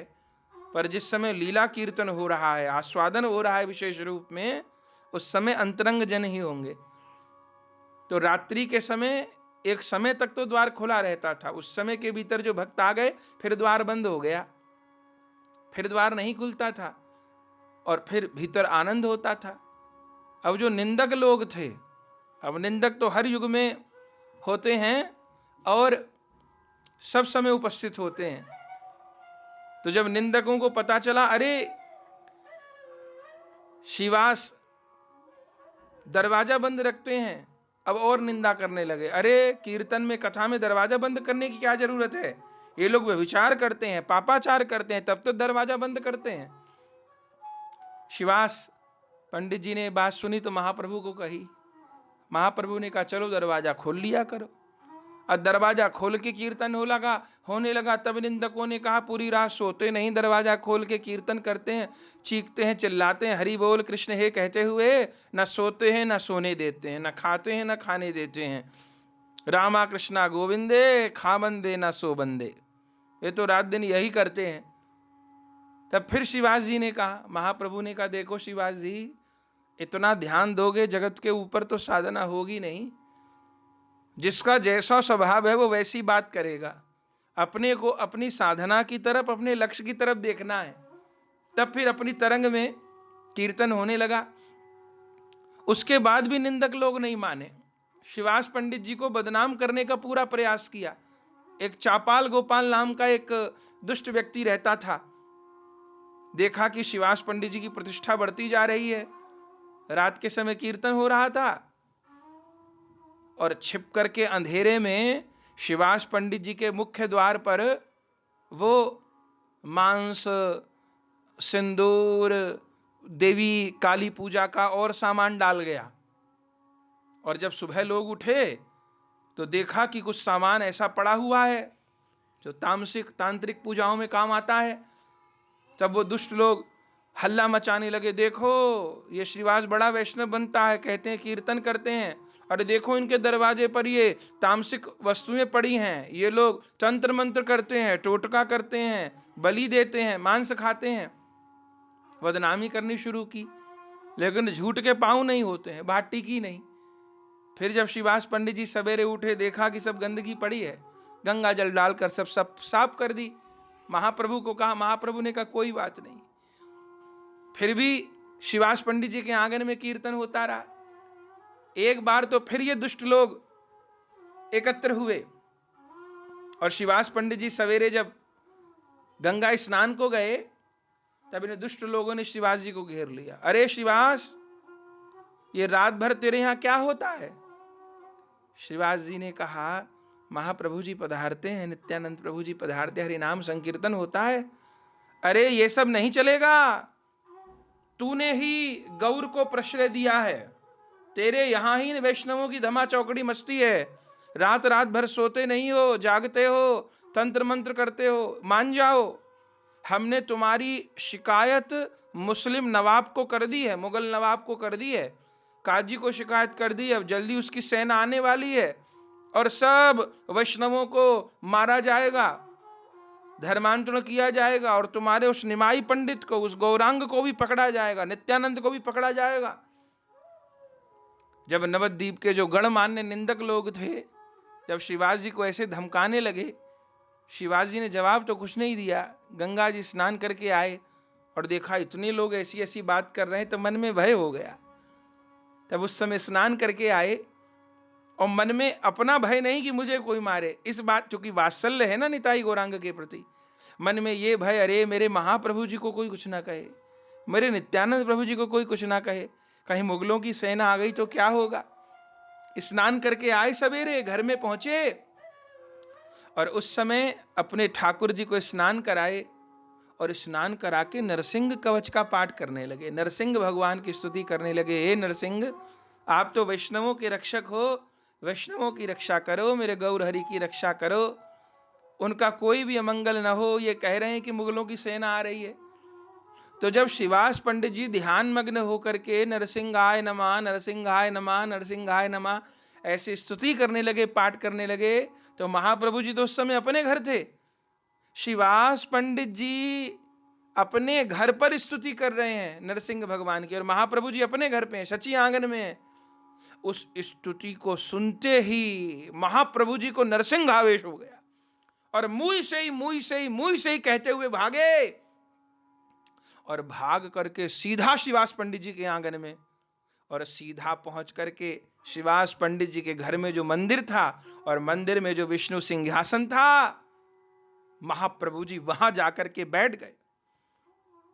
और महाप्रभु जी जब बैठे, शिवास पंडित जी के नेत्र खुले, उस समय श्रीमन महाप्रभु जी के भीतर शिवास पंडित जी को साक्षात नरसिंह भगवान का दर्शन हुआ। प्रथम नवद्वीप में महाप्रभु जी के इस नरसिंह रूप को, इस ऐश्वर्य रूप को, इस भक्त आर्त हरण वाले रूप को शिवास जी ने दर्शन किया। नरसिंह रूप में महाप्रभु एक प्रहर तक दर्शन देते रहे और तब तो देख करके अवाक रह गए, हाथ जोड़ स्तुति कर रहे हैं। महाप्रभु जी कह रहे हैं मेरा अभिषेक करो। तब तो सारे घर परिवार देखकर तब सब लोग दिव्य महाप्रभु जी का अभिषेक करने लगे। सहस्त्रों कलशों से गंगा जल लाकर अभिषेक होने लगा। महाप्रभु जी का क्रोध शांत नहीं हो रहा, अभिषेक हो रहा था, खूब अभिषेक हो रहा था। उसमें जल लाने वालों में एक शिवास पंडित जी के घर की दासी भी थी जिसका नाम था दुखिया। महाप्रभु जी के उस दिव्य रूप को देख करके वो भी जल ला रही थी, पर अभिषेक नहीं कराती थी महाप्रभु को, जल का कलसा लाती थी और मालिनी देवी के हाथ में, शिवास जी के हाथ में दे देती थी, वो अभिषेक कराते थे। रोती जाती थी, जल लाती जाती थी, रोती जाती थी, जल लाती जाती थी। तब महाप्रभु जी ने शिवास जी को कहा, वो कौन है शिवास? महाप्रभु जी, दासी है। क्या नाम है? इसका नाम दुखिया है। अरे भक्त के घर में रहते, भक्त के आश्रय में रहते हुए दुखी कैसे रह सकती है? बुलाए उसको, ये मेरा अभिषेक करे। शिवास पंडित जी ने दुखिया दासी को कहा, अरे तेरे भाग जग गए, महाप्रभु तेरा नाम पुकार रहे हैं, जाकर अभिषेक कर। तब वो डरती डरती सहमी सहमी जल का कलश लेकर के आई और महाप्रभु जी के दोनों चरण कमलों को स्नान कराया और स्नान कराकर चरणामृत लेकर जैसे दंडवत प्रणाम किया। धन्य गौर की करुणा, महाप्रभु जी ने उस श्रीवास पंडित जी के घर में काम करने वाली उस दुखिया नाम दासी के सिर पर अपने दोनों चरण रख दिए। दोनों चरण रख दिए और जैसे चरण रखे वो दुखिया दासी तो प्रेम में पागल हो गई। महाप्रभु जी ने श्रीवास जी को कहा, श्रीवास, अब इस दासी का नाम दुखिया नहीं, अब इस दासी का नाम सुखिया है। तुम्हारे आश्रय में रहकर दुखी कैसे हो सकती है? शिवास जी के संबंध से उस दुखिया पर कृपा की। ऐसे एक शिवास जी का जानकार एक दर्जी था जो मुसलमान था। शिवास जी का कुर्ता कपड़ा सिलता था, बगलबंदी अंगरखा सिलता था। कैसी महाप्रभु जी की करुणा, कैसा महाप्रभु जी का शिवास जी के प्रति ममत्व होगा। शिवास जी के जहां से जो कपड़े सिलते थे मुसलमान दर्जी के, यहाँ पर महाप्रभु जी ने उस मुसलमान दर्जी को भी दर्शन दिया था, उसको भी कृष्ण प्रेम प्रदान किया था, जबकि उसने कोई भजन नहीं किया। अरे ये मेरे भक्त की सेवा करता, यवन होते हुए उस पर कृपा की थी महाप्रभु ने। तो दासी ने स्नान कराया जल से और फिर सबने स्नान कराया। स्नान कराने के बाद फिर महाप्रभु जी ने कहा, भोग लगाओ। अब तो सब लोग भोग लगाने लगे महाप्रभु जी को। खूब खूब दिव्य भोग अर्पण हुए, सबने खूब प्रेम पूर्वक महाप्रभु जी को भोग। उसके बाद आरती हुई, फिर स्तुति हुई। नरसिंहावेश में महाप्रभु विराजमान है। शिवास जी हाथ जोड़े हुए हैं महाप्रभु जी ने कहा, श्रीवास तुमको अब भी भय है? वो निंदक लोग कह रहे थे मुगलों की सेना आएगी, नवाब आएगा, मुल्ला आएगा, मौलवी आएगा, सेना लेकर के भक्तों को कष्ट देगा। आने दो जो आ रहा है, डरो मत, मैं भी देखूंगा। अरे वो मुल्ला मौलवी जरूर आएंगे, और जब वो आएंगे तब मैं उनसे कहूंगा, यदि तुम्हारी इबादत पक्की है, तुम अपनी उपासना में खड़े हो, जो ये मुर्गा है, घोड़ी है, बकरी है, नर नारी, इन सबको तुम अपने धर्म की बात करके, अपना कोई कुरान का कलमा पढ़ करके सबको प्रेम में विभोर करो, खुदा अल्लाह का नाम लिबा करके सबको प्रेम में विभोर कर दो, सबके नेत्र सजल कर दो, सबका चित्त दबीभूत करके दिखाओ। पर वो बहुत कोशिश करके भी ऐसा नहीं कर पाएंगे श्रीवास। तब जानते हो मैं क्या करूंगा श्रीवास? तब मैं कृष्ण नाम सुना करके उस पूरी मुगलों की सेना को, उन नवाबों को, उन मुल्लाओं को, उन घोड़ा बकरी जितने लोग उनके साथ होंगे, उन सबको कृष्ण प्रेम में नचा दूंगा, उन सबको हरि बोल कह कर रुलवा दूंगा। तब वैष्णव धर्म का वर्चस्व स्थापित होगा, जय जयकार होगी। तुम उनकी घबराओ नहीं, तुम उनकी बात पर संदेह मत करो। और तुमको भरोसा नहीं होता मेरी बात पर, तो श्रीवास तुम्हारे आंगन में ये जो 4 साल की छोटी बेटी है, श्रीवास पंडित जी के भाई की बेटी थी, उनके भाई का छोटी अवस्था में देहांत हो गया था एक भाई का, तो उसकी पत्नी विधवा, उनकी भाभी और उनकी बेटी, उसका नाम था नारायणी, वो साथ रहती थी। इन्हीं नारायणी के पुत्र हैं वृंदावन दास ठाकुर जी, जिनके द्वारा चैतन्य भागवत जी की रचना हुई। तो छोटी सी नारायणी 4 वर्ष की बच्ची थी, जो गूंगी बहरी थी, बोलती सुनती नहीं थी। महाप्रभु जी ने उस समय श्रीवास जी, अरे श्रीवास तुमको भरोसा नहीं होता, बुलाओ उस नारायणी को। तुरंत भागी भागी नारायणी आई, इशारे से बुलाया गया। महाप्रभु ने कहा, अरे बेटी नारायणी, जरा कृष्ण कृष्ण कहकर नित्य तो करना, जरा हरि बोल कहकर रोके तो दिखाना। जैसे महाप्रभु जी ने कहा, अरे वो बेटी नारायणी तो भुजा उठाकर कृष्ण बोल, हरि बोल, हरि बोल कहते आंगन में महाप्रभु जी के चरणों में लोटपोट होने लगी, अश्रुपात करते हुए प्रेम में विभोर हो गई। तब श्रीवास पंडित जी के हृदय में पूरा भरोसा हुआ। महाप्रभु जी अपने दिव्य रूप का दर्शन करवाए, और एक बार नहीं, गौर कथा में हम सुनते हैं, कभी नरसिंह रूप के, तो कभी वराह रूप के, तो कभी श्री राम रूप के, तो कभी नारायण रूप के, कभी वामन रूप के, कितने कितने रूपों का दर्शन श्री महाप्रभु जी श्रीवास पंडित जी को करवाए हैं। गौर लीला में सप्त प्रहरिया भाव को हम लोग सुनते हैं, तब सप्त प्रहरिया भाव में तो 7 प्रहर तक महाप्रभु जी को भगवत आवेश बना रहा। कभी अभिषेक हो रहा है, कभी स्तुति हो रही है, कभी भोग अर्पण हो रहा है, जय जयकार हो रही है। तो महाप्रभु जी ने कीर्तन लीला भी श्रीवास जी के आंगन में की, और अपने ऐश्वर्य भाव को भी प्रकट किया। धन्य धन्य हो गए श्रीवास जी, नित्यानंद की कृपा प्राप्त करके, महाप्रभु की कृपा प्राप्त करके। और बंधुओं, जिस समय श्रीमन महाप्रभु जी का कीर्तन श्रीवास जी के आंगन में होता था, तो जैसे हमने सुना कि श्री महाप्रभु जी की आज्ञा थी कि जो एकांत लीला रस का आस्वादन है, उसमें बहिरंग नहीं आएंगे, उसमें मनमुखी नहीं आएंगे, जो बिल्कुल मन के अनुकूल हैं वही आएंगे। तो उसी आज्ञा के अनुसार श्रीवास जी पालन करते थे। रात्रि को दरवाजा बंद हो जाता था, जो अंतरंग भक्त होते वही अंदर रहते थे, फिर महाप्रभु की कीर्तन लीला प्रारंभ होती थी। एक बार श्रीवास पंडित जी की सास, वो भी नवद्वीप में रहती थी, उनके मन में हुआ कि मेरे दामाद हैं श्रीवास जी, उनके घर पर महाप्रभु जी का लीला विलास होता है, कीर्तन विलास होता है, और मैं दर्शन नहीं कर पाई, मुझे भी दर्शन करना है। तो अपनी बेटी को कहा, माने श्रीवास जी की पत्नी को कहा, मालिनी देवी को। मालिनी देवी ने कहा, देखो माँ, इसमें आप मेरी माँ लगती हो, ये संबंध नहीं चलेगा। यहां तो जात पात पूछे नहीं कोई, हरि को भजे सो हरि का होई।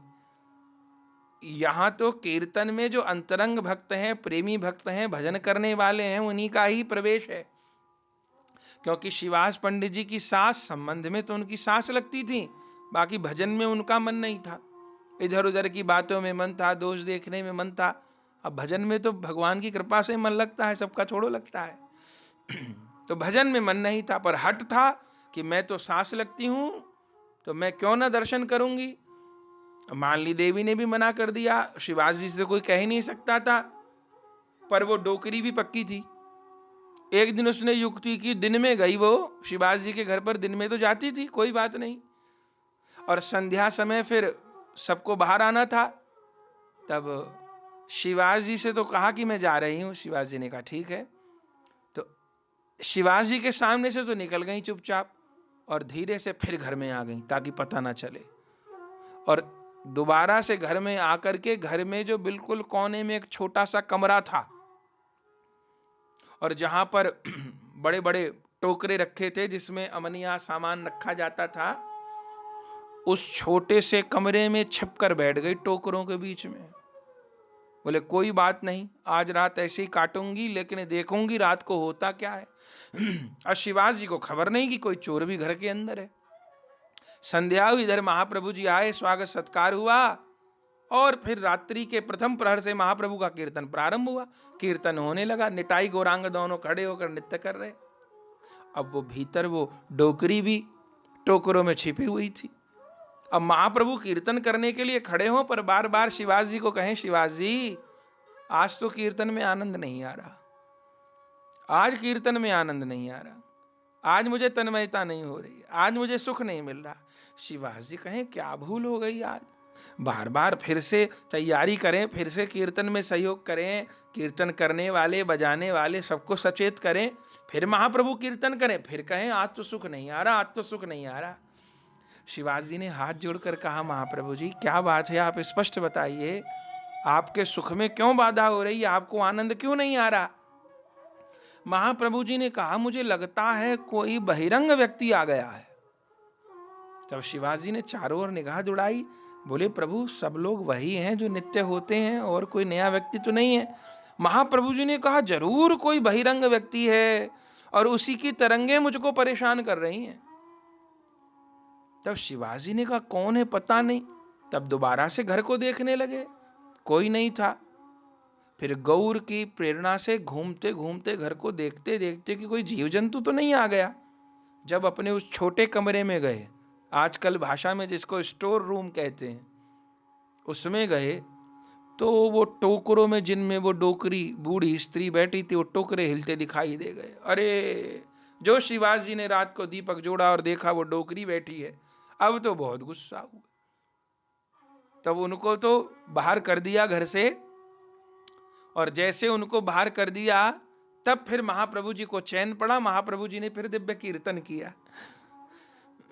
अब ये लीला तो छोटी सी है, संशय हो सकता है कि इस लीला के पीछे रहस्य क्या है।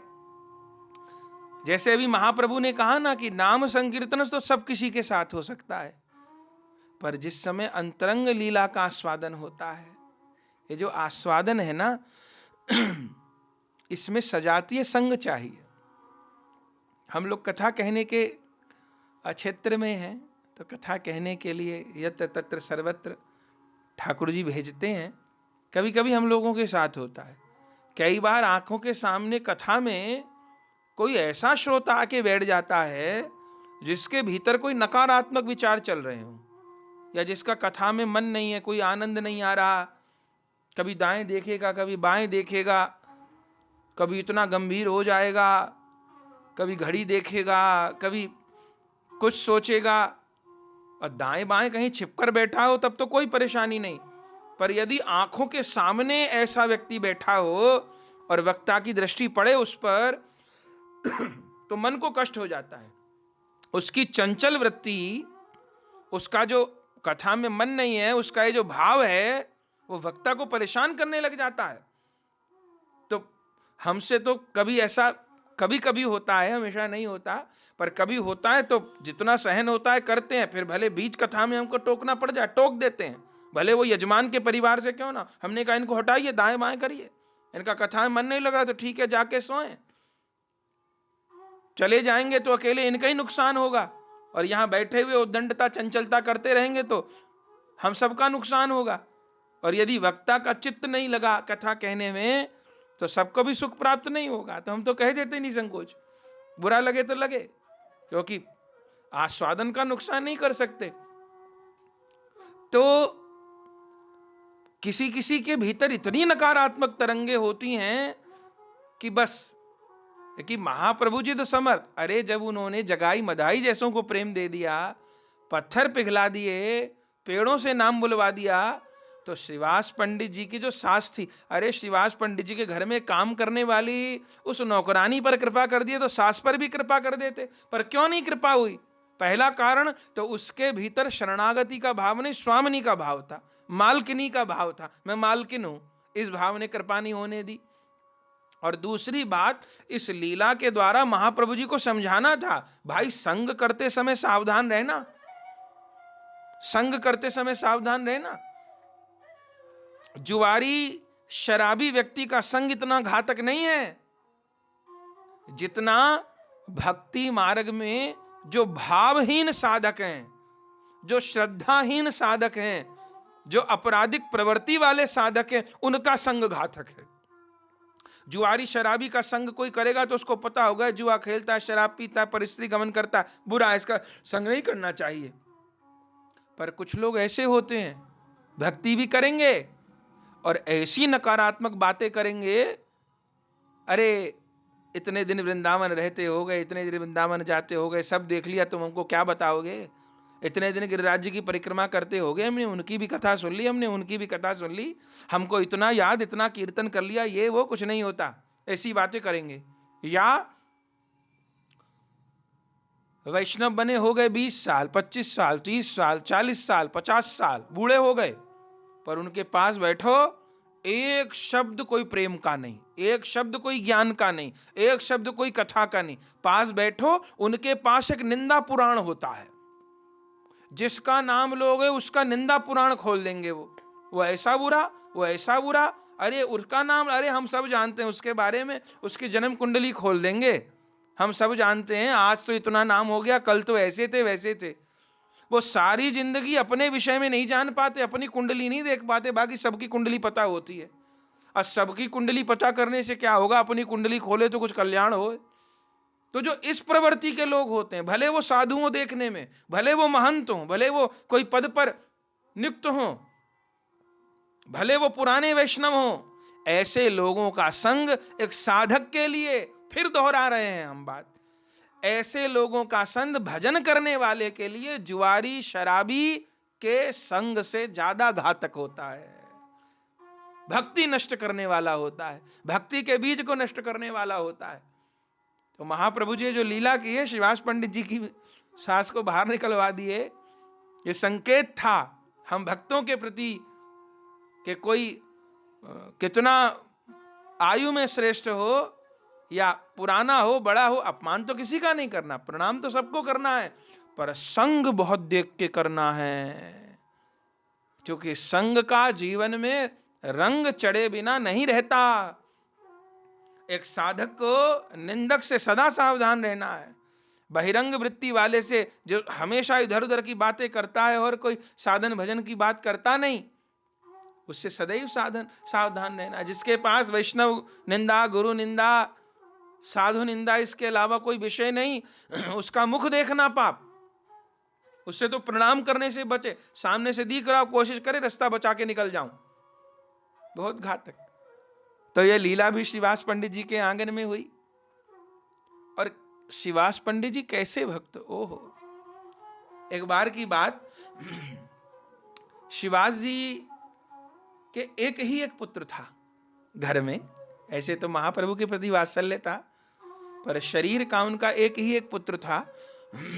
एक दिन उस पुत्र को बुखार हो गया, बीमार तो वो कई दिनों से था, दवा आदि करवाते भी थे पर लाभ नहीं होता था।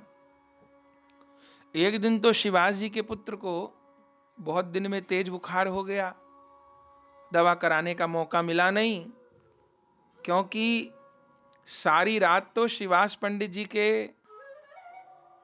यहां महाप्रभु के कीर्तन में बीतती थी, सब भक्त लोग आते थे, और दिन भर महाप्रभु जी पधारेंगे कीर्तन करने के लिए, इस तैयारी में बीतती थी। पोछा लगाओ, सज्जा करो, फूल सजाओ, बंधनवार सजाओ, चंदुआ बांधो, बिछाई करो, जल के कलश भर के रखो, महाप्रभु जी के लिए भोग आरती की तैयारी करो, चंदन माला की तैयारी करो। तो रात्रि भर कीर्तन सत्संग में बीतता था और दिन भर कीर्तन सत्संग की तैयारी करते थे। सोते कब थे पता नहीं, जीविका निर्वाह के लिए साधन कब करते थे पता नहीं। एक दिन तो महाप्रभु जी ने पूछा शिवाजी जी से, शिवाजी जी रात्रि भर तो आपके यहाँ कीर्तन होता है और दिन भर आप तैयारी में लगे रहते हो, तो आपके घर का खर्चा कैसे चलता है? शिवास पंडित जी ने बात को टाल दिया। अरे महाप्रभु जी सब आपकी कृपा से हो रहा है, कोई अब अरे नहीं नहीं बताओ तो सही, मैंने तो आपको कहीं कोई कार्य करते देखा नहीं।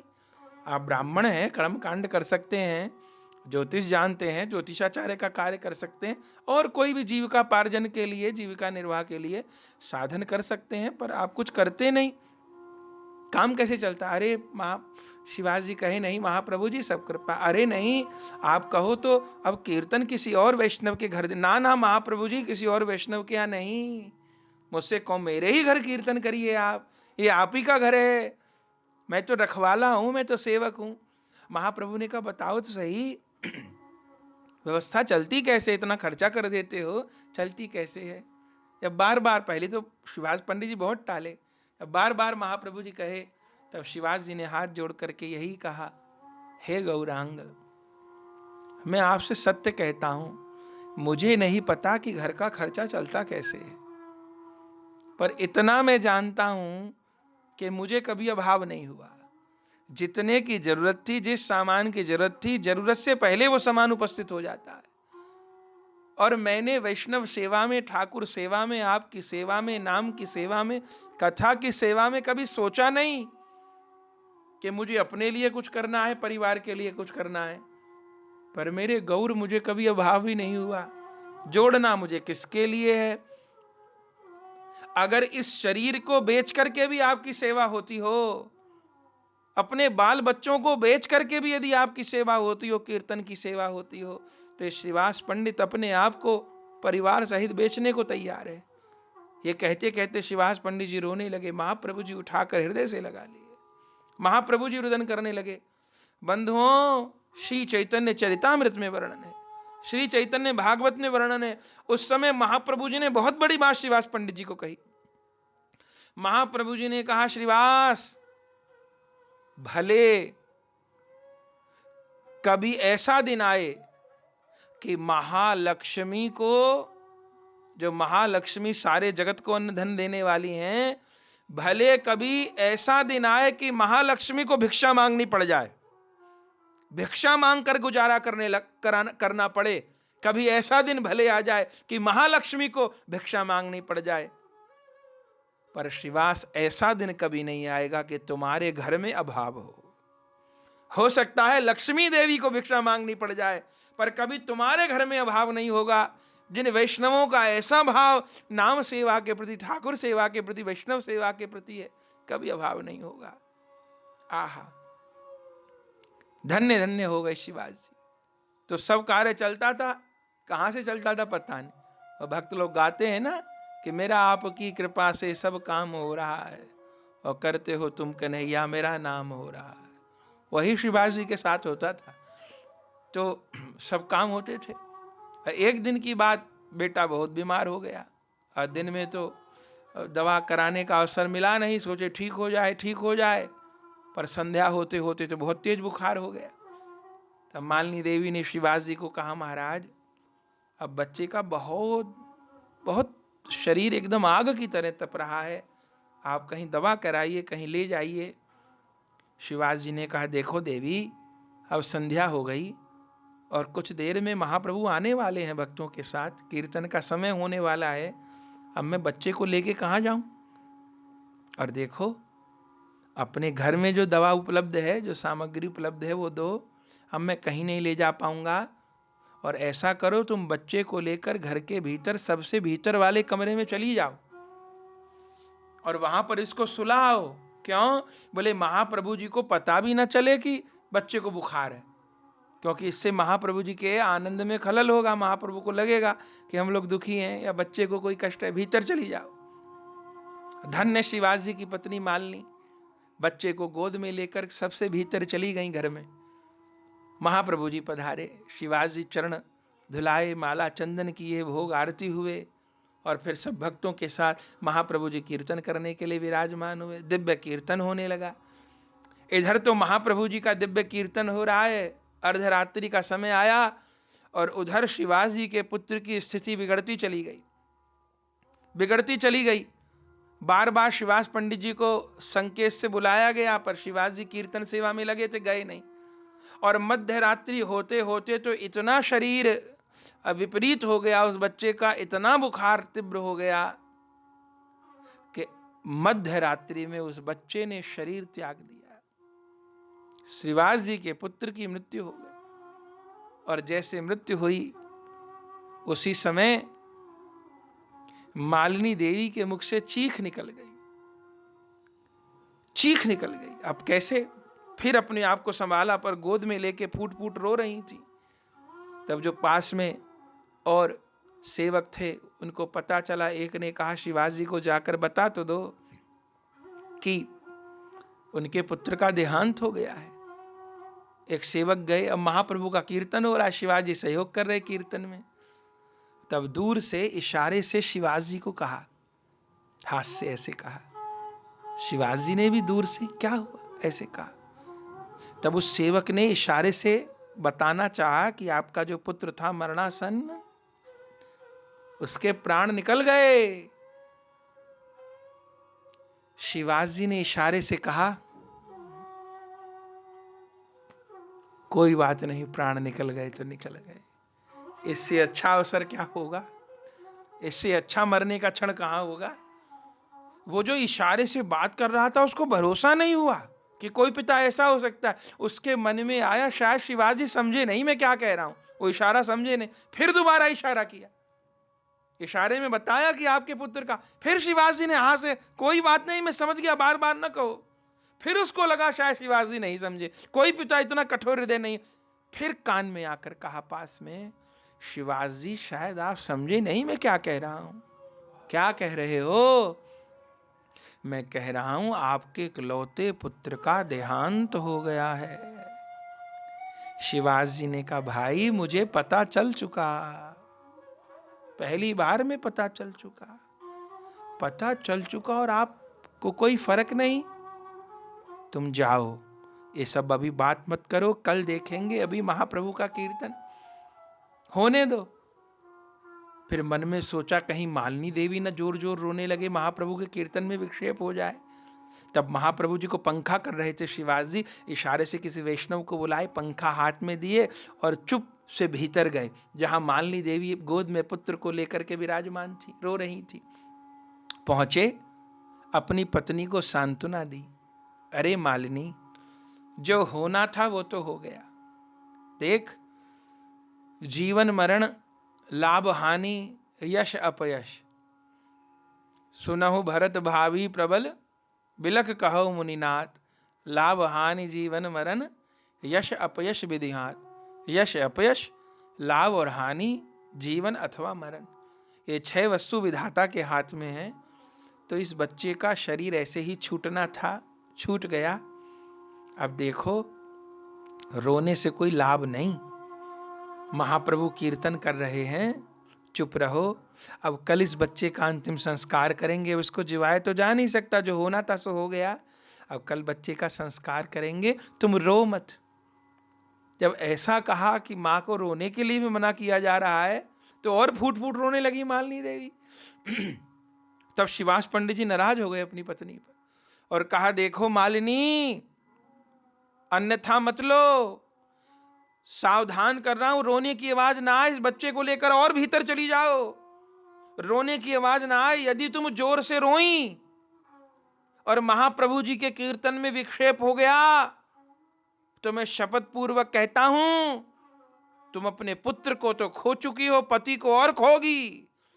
सवेरे पुत्र का अंतिम संस्कार नहीं, मेरा भी तुमको अंतिम संस्कार करना पड़ेगा यदि महाप्रभु जी के कीर्तन में विघ्न हो गया तो। और कहती हो पुत्र, अरे गौर के सुख पर एक पुत्र नहीं, मेरे सैकड़ों बेटे होते तो सैकड़ों बेटे महाप्रभु जी के सुख पर बलिहार हैं। जब ऐसा डांट दिए मालिनी देवी को, तब सहम गई मालिनी देवी और चुपचाप पुत्र को गोद में लेकर के कीर्तन की वासु आई रही थी महाप्रभु की कीर्तन सुनते सुनते। और इस आशा में अब जब सवेरा होगा तब बच्चे को संस्कार किया जाएगा। चुप हो गई। शिवाजी जी दोबारा आ गए, फिर पंखा करने लगे। लेकिन शिवाजी जी गए, समझाए, फिर आए, उस सेवक ने इशारा किया। इन सब बातों में भी ये बात छिपने वाली तो थी नहीं। धीरे धीरे ये बात, जो कीर्तन मंडली थी महाप्रभु को सहयोग करे, उनमें धीरे धीरे सबको ये बात पता चल गई। और जिसको बात पता चली, अब उसका मन तो एकदम उदास निराश हो गया। वो जो कीर्तन का आनंद था, जो भाव था, वो खत्म हो गया। नाम के प्रति, लीला के प्रति जो रुझान था वो हट गया और शिवाजी के पुत्र की तरफ चला गया। जब धीरे धीरे सबका भाव शांत हुआ तो महाप्रभु जी के भाव पर भी प्रभाव पड़ा। अभी सुना ना। और फिर धीरे धीरे महाप्रभु जी भी कीर्तन को विश्राम कर दिए, नृत्य कर रहे थे, बैठ गए। और सबके मुख को देखा, सब लोग उदास हैं, कीर्तन उतनी सावधानी से नहीं कर रहे। तब शिवाजी की ओर देखा, कहा, शिवाजी क्या बात है, ये सब लोग उदास हैं, चुप हैं, आनंद नहीं हो रहा, क्या बात, सब कुशल तो है ना? शिवाजी कहते, नहीं नहीं प्रभु, सब कुशल है, सब कुशल है, सब आनंद। आप मंगल भवन अमंगल हारी के रहते हैं, मंगल कैसा, मंगल ही मंगल है मेरे नाथ। नृत्य करो, कीर्तन करो, निहाल करो हम पति जीवों को, कोई अभाव नहीं। तब महाप्रभु जी ने कहा, नहीं नहीं श्रीवास, लगता है कुछ छिपा रहे हो। तब किसी दूसरे भक्त की तरफ देखा, तुम बताओ। इशारा किया श्रीवास जी ने, पर बार बार पूछने पर उस भक्त ने कह दिया, महाप्रभु जी आप ठीक समझ रहे हैं, क्या हुआ, एक बहुत बड़ी अनहोनी हो गई है। क्या हो गया, बोलो। अभी थोड़ी देर पहले मध्य रात्रि में शिवास जी के एक लौते पुत्र का देहांत हो गया है। जैसे महाप्रभु जी सुने, मध्य रात्रि में देहांत हो गया, अभी तो ब्रह्म मुहूर्त होने वाला है, अभी तो भोर होने वाला है। श्रीवास जी को कहा, श्रीवास जी पुत्र का देहांत मध्य रात्रि में हुआ, आपने बताया नहीं। सेवक ने कहा, महाप्रभु जी तबीयत तो उस बच्चे की दिन से ही खराब थी, संध्या में बहुत तेज बुखार था, पर श्रीवास जी कीर्तन की सेवा में लगे थे, इसलिए कोई उपचार नहीं करा पाए और उस बच्चे का शरीर छूट गया। जैसे महाप्रभु जी ने सुना, उस समय उठकर के श्रीवास पंडित जी को हृदय से लगा लिया, रुदन करने लगे महाप्रभु जी। और उस समय प्रथम बार महाप्रभु जी के मुख से शब्द निकला था, हे शिवाजी जी, आप जैसे प्रेमी भक्तों को मैं कैसे त्यागूंगा, आप लोगों को छोड़ करके मैं कैसे संन्यास ले पाऊंगा। यह शब्द महाप्रभु जी के मुख से उस समय निकला था। और शिवाज जी से कहा, कहां है पुत्र। शिवाज जी रोकते रहे पर महाप्रभु माने नहीं। तब अंत में शिवाज जी के साथ महाप्रभु जी उनके घर के उस भीतरी कमरे में गए जहां उस बच्चे का शव पड़ा था। मालिनी देवी रो रही थी। महाप्रभु जी मालिनी देवी को सांत्वना की और भक्तों से कहा, इस बालक को उठा लाओ बाहर कीर्तन मंडप में। और सब वैष्णव लोग महाप्रभु जी की आज्ञा से उस बच्चे के शरीर को कीर्तन मंडप के बीच उठा लाए। महाप्रभु जी ने कहा, मंगल भवन अमंगल हारी, नाम के रहते मंगल नहीं हो सकता। और उस श्रीवास पंडित जी के पुत्र को बीच में लिटा करके और महाप्रभु जी नित्यानंद प्रभु जी के साथ घेर कर उस बच्चे को घेर कर नित्य पूर्वक संकीर्तन करने लगे। हरि बोल हरि बोल हरि बोल हरि बोल, कृष्ण है कृष्ण है कृष्ण है कृष्ण है। महाप्रभु जी कीर्तन करने लगे। और बंधुओं, कीर्तन करते करते दंड कीर्तन हो रहा है नित्यानंद प्रभु जी के साथ। और कीर्तन करते करते महाप्रभु जी अपने चरण के अंगूठे को उस बच्चे के माथे से स्पर्श किए। और जैसे स्पर्श किए, कृष्ण कहो हरि बोल कहते, बंधुओं उसी समय वो मृतक बालक जीवित हो गया और भुजा उठाकर महाप्रभु जी के साथ कीर्तन करने लगा, हरि बोल हरि बोल हरि बोल हरि बोल। चारों ओर जय जयकार हो गई। मृतक पुत्र में प्राणों का संचार हो गया। बहुत देर तक कीर्तन होता रहा, उछल उछल महाप्रभु के साथ कीर्तन होता रहा। फिर जब कीर्तन विश्राम हुआ तब महाप्रभु जी ने उस बालक को कहा, बेटा तुम अपने माता पिता को छोड़कर कहां चले गए थे, कहां चले गए थे। तो उस बच्चे ने कहा, महाप्रभु जी आप ही का तो बनाया विधान है, जिसने जन्म लिया है उसकी मृत्यु भी जरूर होगी। मैं इतनी ही आयु लेके आया था, अल्पायु था, मेरी आयु पूरी हो गई। आपके मुख से नाम कीर्तन श्रवण करते हुए, आपकी अंग वायु के सानिध्य में मैंने शरीर छोड़ा।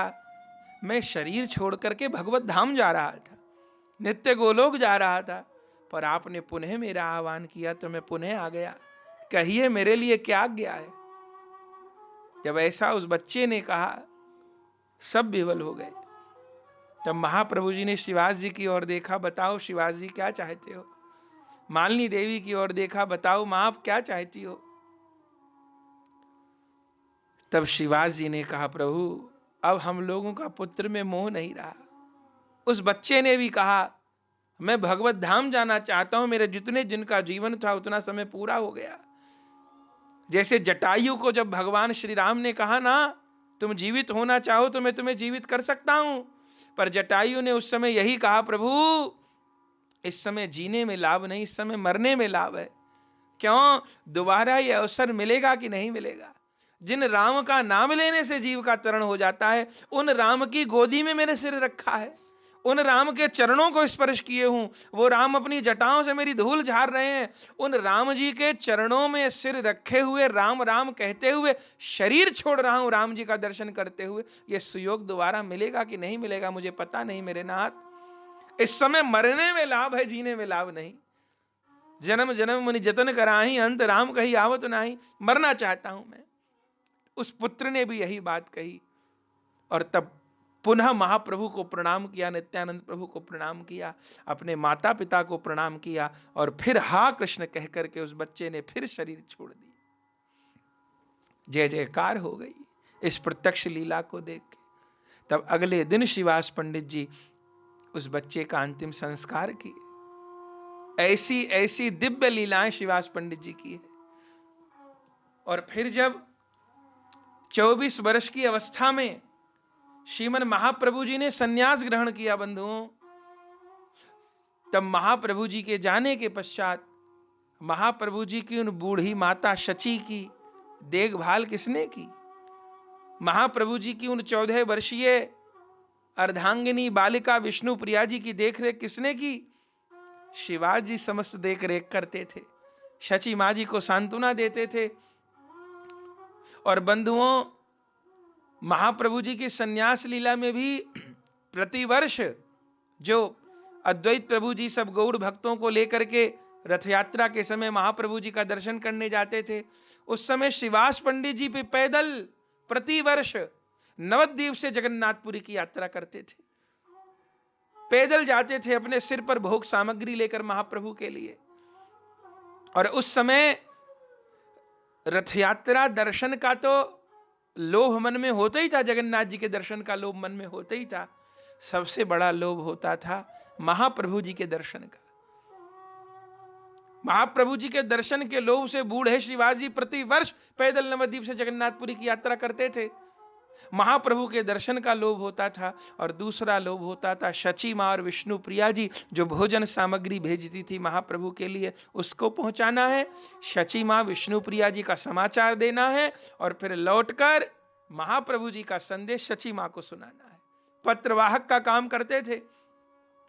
और ग्रंथ में वर्णन है, जब श्रीवास पंडित जी पहुंचते थे जगन्नाथपुरी, ओहो, श्रीवास जी तो महाप्रभु जी को प्रणाम करना चाहते थे, लेकिन महाप्रभु जी पिता तुल्य आदर करते थे श्रीवास जी का, हृदय से लगाकर रोते थे, उनको पिता तुल्य मानते थे। कभी कभी मालिनी देवी भी श्रीवास जी के साथ जाती थी, महाप्रभु को देख के स्तनों से दूध की धारा छूटने लगती थी। जब शची माँ जी का संदेश सुनाते थे, तो संपूर्ण नीलाचल लीला में भी श्रीवास जी रथ यात्रा के अवसर पर दिव्य महाप्रभु जी की लीलाओं का आस्वादन करते रहे, कीर्तन लीला का आस्वादन करते रहे। और बंधुओं, फिर जब लीला विश्राम का समय आया, ओहो, उस समय भी जब पहले शची माँ जी का शरीर शांत हुआ, और फिर महाप्रभु जी ने नीलाचल में अपनी लीला को अंतर ध्यान किया, सशरीर गौरांग महाप्रभु जी श्री जगन्नाथ जी में समा गए।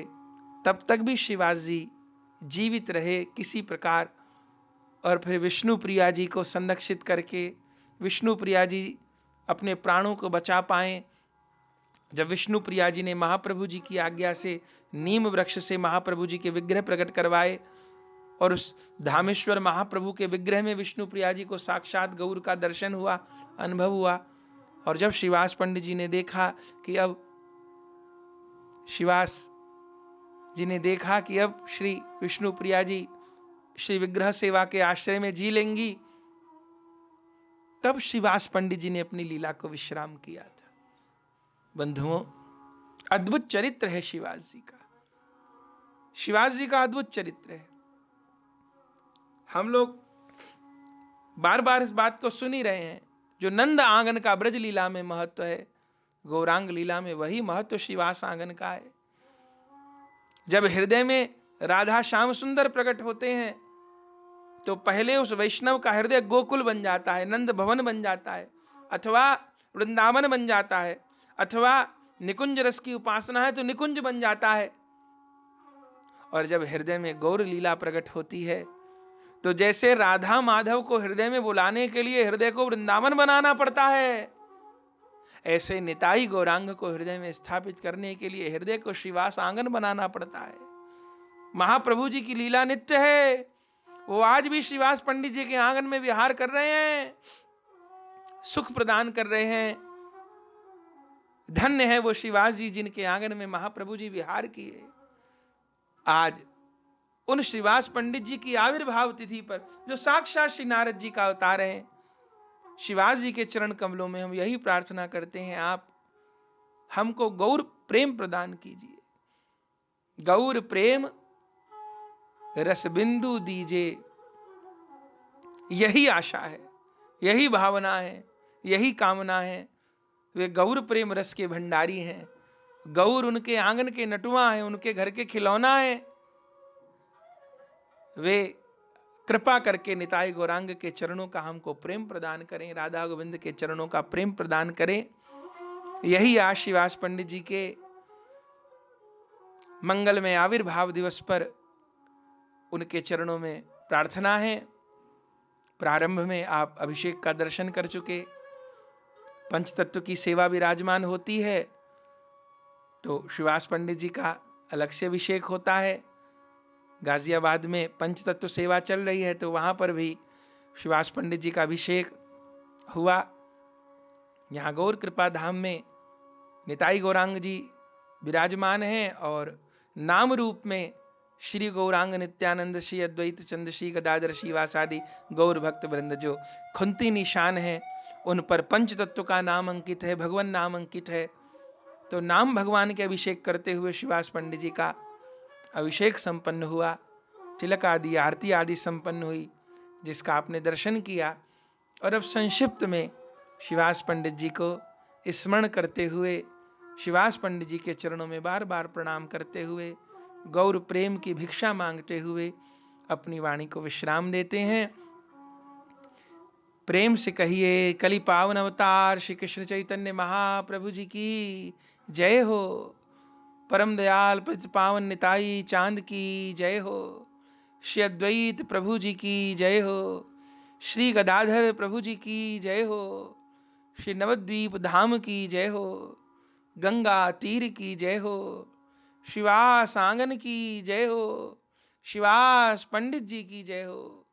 आपके आविर्भाव महोत्सव की जय हो। ज्येष्ठ कृष्ण दशमी की जय हो।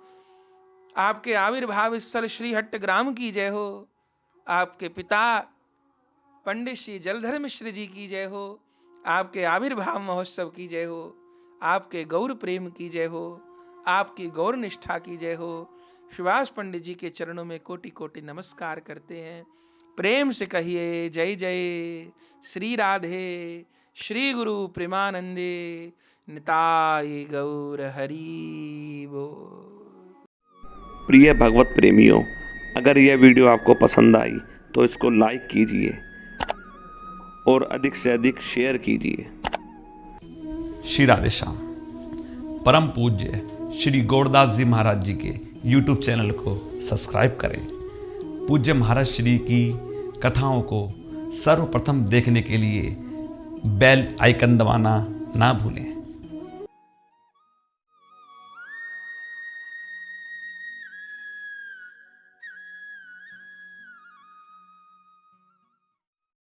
निताय गौर श्याम हरे कृष्ण हरे राम। निताय गौर श्याम हरे कृष्ण हरे राम। निताय गौर श्याम हरे कृष्ण हरे राम। निताय गौर श्याम हरे कृष्ण हरे राम। निताय गौर श्याम हरे कृष्ण हरे राम। निताय गौर श्याम हरे कृष्ण हरे राम। निताय गौर श्याम हरे कृष्ण हरे राम। निताय गौर श्याम हरे कृष्ण हरे राम। निताय गौर श्याम हरे कृष्ण हरे राम। निताय गौर श्याम हरे कृष्ण हरे राम। निताय गौर श्याम हरे कृष्ण हरे राम। निताय गौर श्याम हरे कृष्ण हरे राम। निताय गौर श्याम हरे कृष्ण हरे राम। श्री वृंदावन धाम में श्री बांके बिहारी जी के मंदिर से 1 किलोमीटर की दूरी पर अटल्ला चुंगी के निकट परम पूज्य श्री गौरदास जी महाराज जी के आश्रम श्री गौर कृपा धाम का हम दर्शन कर रहे हैं, जहां श्री निताई गौरांग देव, श्री राधा गोविंद देव, श्री गिरिराज जी श्री मंदिर में विराजमान है, जहाँ विधिवत अष्टायाम ठाकुर जी की सेवा हो रही है और प्रत्येक एकादशी वैष्णव साधुओं द्वारा अष्टप्रहर हरिनाम संकीर्तन होता है और कथा सत्संग हॉल एवं भक्तजनों के ठहरने के लिए एसी एवं नॉन एसी कमरे के साथ भोजन प्रसाद की उत्तम व्यवस्था सुलभ है। यदि आप परम पूज्य श्री गौरदास जी महाराज जी के आश्रम श्री गौर कृपा धाम में ठहरना चाहते हैं या कोई जानकारी प्राप्त करना चाहते हैं तो संस्था के नंबरों पर संपर्क कर सकते हैं। हमारा नंबर है 9958163312।